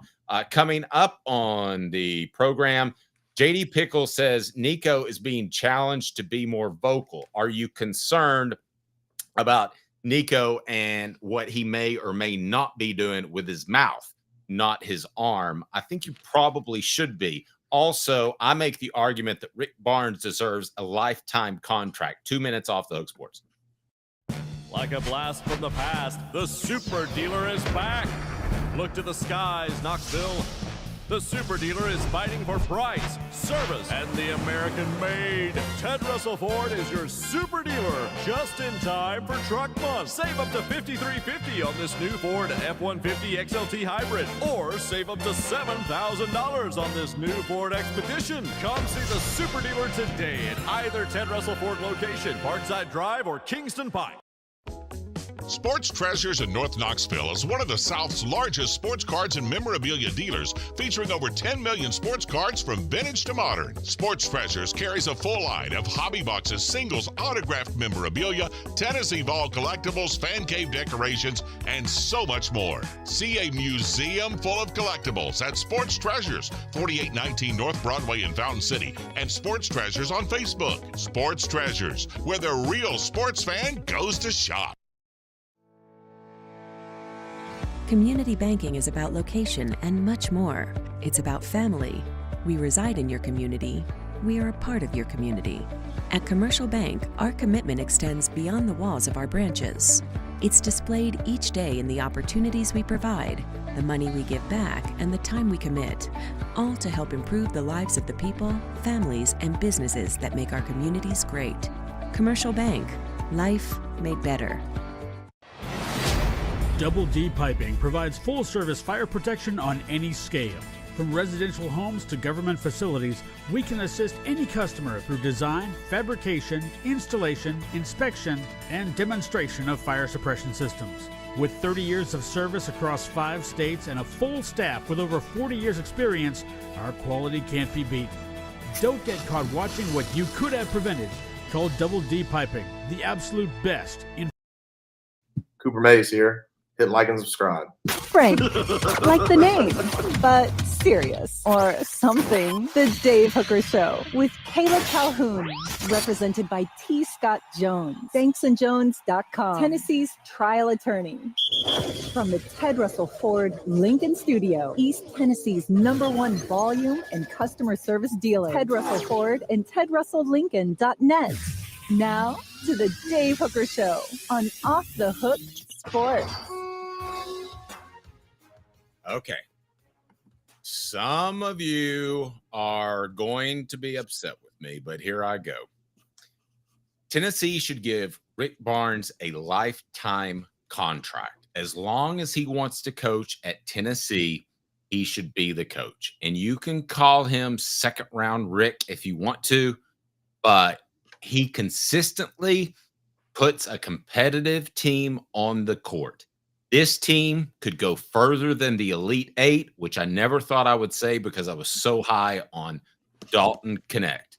So I'll go ahead and say bank on it, brought to you by commercial bank, member FDIC. Caleb, Rick Barnes deserves a lifetime contract from the University of Tennessee.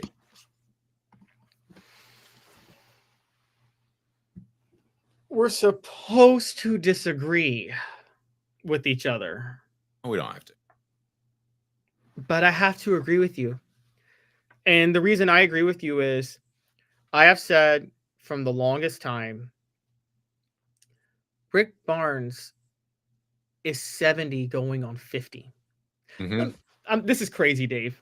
This is crazy, but I'm just going to bring it up real quick. Rick Barnes is 70. Bruce Pearl is 64. If you had to bet Wow. Would you have thought that they were just 6 years different? I mean, you looked it up, so you know, but I wouldn't have thought that. I'm going to say this. I wouldn't have, because I remember when Bruce Pearl was hired at Tennessee. But if you look at Bruce Pearl's aging, Dave, he looks older than Rick Barnes. He does. Like, Bruce Pearl looks older than Rick Barnes. He looks like he's aging worse.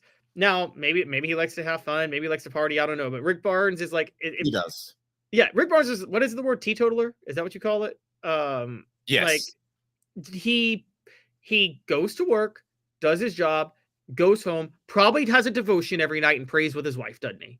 And he is the most at peace coach you'll ever find. So mentally, no one's in a better place mentally in college sports than Rick Barnes. Not only is he not in a better place mentally, he also is uniquely positioned for this era of college basketball, because Rick Barnes always struggled with one and dones. Why did he always struggle with one and dones? Burt Burlkamp talked about it yesterday. To really succeed under Rick Barnes, you have to want to get better, to thrive as a player. And Dave, why do one and dones need to get better? They know they're going. They're thinking, what the hell am I doing in college anyway when I should be in the NBA draft? And right. They don't want it. But the one and done transfer guys, like the seniors that have a year left, they do want to get better, because this is their last shot to make the NBA draft. That plays right into what Rick Barnes wants to do. So that's why I said, maybe I overreacted with Dalton Connect a dime a dozen. But Dave, it is kind of weird to find Dalton Connect one year and then a player as good as Chaz Lanier the next, even if Chaz Lanier is not as good as Connect, right? Like, that doesn't happen to go back to back with one and done fifth-year seniors, right? No, and I know we had high standards for Igor, but I mean, he hasn't been horrible. And Darlene Stone-Dubar had some personal issues that I'm not aware of, but that was the reason he wasn't as effective. I'm not making excuses for those two guys, but the bottom line is he's playing a new game of basketball, and that is go out and get transfers. Wouldn't you have thought that he would struggle with that?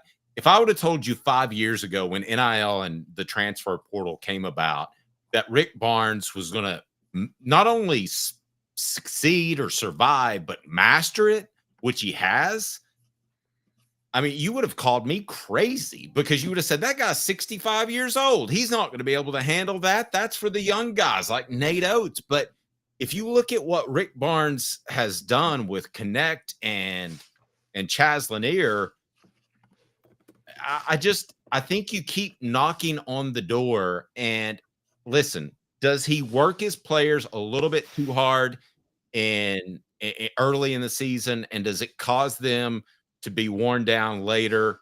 Yes, it does, but I don't think it's nearly as troublesome as taking a risk on a Donnie Tyndall or a Buzz Peterson. No, not even. I agree. And I think that's the big thing with Dave. You talked about this before. There's never been any greater evidence of how little Tennessee cared about basketball when they hired Buzz Peterson, right? That was pretty accurate. Like, how in the world do you hire Buzz Peterson? But then at the same time, he was in Michael Jordan's wedding. That's why. Oh, yeah, that's right. If they were such good friends, why in the hell did he never? Jordan did not step foot on Tennessee's campus. By the way, I'm not so sure. And he had a kid in Knoxville. Oops. Go ahead. I'm actually not so sure he was in Michael Jordan's wedding. I think Michael Jordan was just in his wedding. Oh, that's the way it works. Yeah. So, that's kind of, that's what that is. But look, I bring that up to say that not Buzz Peterson, Rick Barnes is a mark of stability for Dave. You've covered Tennessee basketball for a pretty long time, and you followed it before then. Rick Barnes has brought more stability to that program since Ray Mears, has he not? That program was a constant catastrophe of coaches for a long time. It was there was nobody cared. I mean, when they hired Wade Houston, I mean, that was the ultimate, and they kept him around. They kept him around a year too long. I just thought it was an afterthought. It's almost like football brought up basketball, and now basketball has brought up baseball. But before that, I can remember times when nobody cared. Nobody cared about the fact that Tennessee had a bad basketball program or a bad baseball program. For some reason, I will say this. There was an awful lot of pride in the track and field team. And I don't know why that was, but there was more pride in the track and field team than there was in basketball or baseball for the first 5-6 years of my career covering Tennessee. There was, but remember that track and field program had a lot of football players running track and field at the time, and they did win the outdoor national championship one year and the indoor national championship another year. So I think that had a lot to do with the success and where that all comes from. Bank on it. Rick Barnes deserves a lifetime contract. Brought to you by Commercial Bank. Commercial Bank is your neighborhood bank. What makes us different from other banks? We understand that every customer has unique opportunities, challenges, and financial concerns. We don't expect you to fit into the same box as the next person or business. Whether it's purchasing a home, saving for your child's future, or planning for your next vacation, we're with you every step of the way to navigate life's big decisions. Commercial Bank. Life. Okay, I'll play devil's advocate for just a moment, Caleb, and that is, am I settling? Because Rick Barnes has not shown me that he can get into the Final Four. He's only done it once in his career. Am I settling? I'm not saying you aren't. You could be settling, but particularly with Danny White's ability to hire. But I'm going to say I think this is why SEC basketball is so much better than SEC football right now, because athletic directors have been willing to settle, and a willingness to settle. Dave, let me ask you just generically. You settle for the good coach or you shoot for the great coach? You're more likely to have success settling for the good coach, even if you don't necessarily win a national title, right? Well, and the example is everybody wants Nate Oates because Danny White hired him at Buffalo, and they want to hire him away from Alabama, and that's a way to stick it to the Crimson Tide, and I get that. But, Caleb, you got to factor in the way Nate Oates handled that whole gun issue. That was a huge issue. Poorly handled as – I mean – I thought the Tyler Smith issue was poorly handled as, Bruce Pearl behind closed doors was trying to make excuses to reporters for Tyler Smith. And, maybe the gun serial number was accidentally scratched off. Yeah, whatever. Come on. Oops. I scratched off the serial number on my gun. But, I mean, there weren't players suspended. I mean, what happened? Was there any disciplinary action? Not that I know of, no. And the way he handled it was very questionable. And I mean, and this is the thing. This has been happening for a long time in SEC football. I think in the desperate attempt to compete with Nick Saban, Dave, I think a lot of SEC schools ran off good coaches. I think Florida ran off Dan Mullen way too quickly. And they tried to shoot higher, and they're stuck with Billy Napier. And I think in basketball, Dan Mullen wouldn't have lost his job in basketball at the same caliber, right?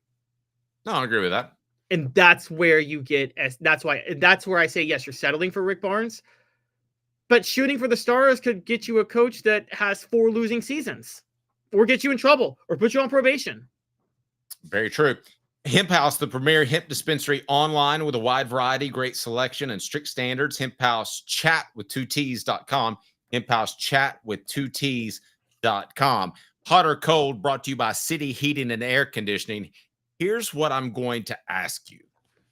Are you hot or cold on this comment by JD Pickle? And you go ahead and share it, Caleb, because This is a scary comment to me, and it's about Nico Iamaleava. We're going to go a little bit long here. Go ahead. JD Pickle was asked recently by On3 and was talking on On3 about Nico Iamaleava. And he says that Tennessee is trying to challenge him to be more of a vocal leader. And here's the exact quote. The headline that I've been told as it pertains to Nico Iamaleava this spring is that he is being challenged by Josh Heupel. Now, that's not a negative thing, he says. He says that just means that you see greatness in a guy and you want to bring it out of him. They want him to be a guy that's a tone setter for this team offensively. Not that he has to be Brian Cushing throwing his head into helmets and running around with a bloody forehead every spring practice. We don't need that, but they feel like with what they lost from a vocal point leadership-wise a season ago with guys like Dylan Sampson no longer there, Cooper Mays, an offensive lineman that set the tone, they would love to see Nico kind of get out of his comfort zone in some sense and be that vocal leader to a degree. Not that he has to be the only one, not that he has to be the vocal leader, but be more of a vocal leader in some sense. Not a knock on the guy. I think it's just a matter of being a second-year starting quarterback in major college football. For the record, I think he can do that. Okay. Hot or cold? 2 questions. 1, what do you think of the comment? And 2, if it's true, what do you think of Nico? Where do you stand? Hot or cold?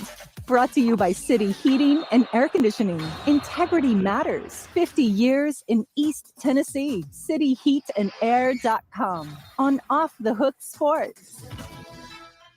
I'm cold on this comment. I think it's off base. I think it's by a national reporter. And I'm sorry, I know people listen to national reporters. I think Josh Pate does a great job, but your local reporters are going to know more. And I've been told by people within the program that with the exception of when he first ran out there as a true freshman, he was a little mumble mouth because he was unsure of the play call. I've been told he absolutely rules the huddle, that he's an assertive guy. And this is somebody that's been in the huddle. I'm cold on this comment. I think it's way off base. Well, Dave, one of the A to Z Sports, I'm going to give them a shout out because they wrote a column on this. And they also cited you later in the column because they cited an interview when you did with Cooper Mays, when Cooper straight up said that Nico does have some of the intangibles that Hendon Hooker had. And now I don't know, Cooper, you could tell me if Cooper Mays, you think he was being nice. It's hard for me to say Nico has Hendon Hooker's level intangibles. Hendon Hooker was like, the players almost feared him, didn't they? If they didn't perform to a certain degree. Yeah, but if he's a 10 and Nico's an 8, I mean, you could say Casey Clausen was an 8, but I'd take Casey Clausen every day of the week, wouldn't you? Yeah, I would take Casey Clausen every day of the week. Peyton's a 10, Casey's an 8, but I'd take Casey Clausen right now to be Tennessee's next quarterback. Yeah, no, and that's probably where he is. But are we sure he's at an 8? See, this is why I'm kind of hot on this comment. Now, JD Pickle at the end started talking about Nico showing that he can do that because of the way he balled out against Ohio State and the way he put his body on the line. I believe that. But I didn't feel like I saw most of the year Nico grabbing the team by their throat. And see, where I come in on this is I always go back to the 98 team. Now, T. Martin was a junior, not a freshman. But his first year starting, even though he wasn't a captain, it did feel like T. Martin was kind of the leader of that offense, didn't it? Pretty quickly. He felt like he had a lot better command of the offense. Pretty quickly on, even though he wasn't playing well early, but he was at least vocally like getting guys to come with him, wasn't he? In that moment, I can roll with that. I think the players naturally wanted to support him for a couple of different reasons. One, they felt like he was good and that Peyton Manning got a lot of the credit for the success that they had in 97 with the SEC championship. But I'll offer this too. Not to be off base here, but the majority of players are African-American, right? Mm-hmm. So don't you think there was a part of them that wanted to make sure T had success because he was African-American and Peyton wasn't? I think there was some of that going on. Nobody's ever told me that, but I've always wondered that aloud. That's highly possible. I mean, it's highly possible. I thought more, if people are saying nobody feared T, that was Al Wilson's team. No, I'm not. That was Al Wilson's team, but it was not T. Martin's team. What I'm saying is T. Martin showed moxie in that season. Like no one's going to deny that T. Martin had moxie, right? And yeah, and Nico did not show any moxie last year at all, really, until the Ohio State game. That's the difference I'm saying, guys. I do see your point with T. I felt like many players want to, and not just, I don't just want to bring his race into it, but I want to bring his background too. But T. Martin had guys read the story. He had a really messed up background with the friends of. He lost, I think, 12 friends to gun violence in Mobile. Oh, I didn't know that. Oh. Yeah, I mean, just a really. They were at a hotel in Georgia for the Georgia game in '96, I believe. Maybe it was '97. They were at home, but either way, Peyton Manning and T. Martin were roommates that year. And Peyton Manning talks about it like T. Martin gets a call the night before the Georgia game, like, yeah, your other best friend just passed away in gun violence in Mobile. Like, he had multiple players telling him. I mean, he had multiple instances when he was at Tennessee of finding out that he lost a friend to gun violence, like the night before a game. And now if we're going to compare T and Nico, we have to include this. There is no way that Nico can repeat T's second year. If that's the case as a starter, that's a problem, because in '98, T. Martin had 144 quarterback rating. Excuse me. He dropped to 125 in '99. Nico, listen, if last year was his T year, which is kind of similar to '98, first half of the season, they didn't put much on him. They were kind of worried. Second half of the season, I thought he played really well. If Nico has that type of year where he's the same as he was last year or worse, that's a problem. Yes, two things working in his favor. One, I think the talent around him is a little bit better going into this year, whereas with T, the talent around him was worse going into '99. He lost Peerless Price. And the other point is, this is where the Joey Halsley test comes in. What happened from '98 to '99, Dave? Tennessee went from T. Martin to David Cutcliffe to Randy Sanders. And no disrespect to Randy Sanders, but go back and watch that '99 team. They tried to make T. Martin more of a pocket passer that airs it out, and Cutcliffe utilized the run game a lot better.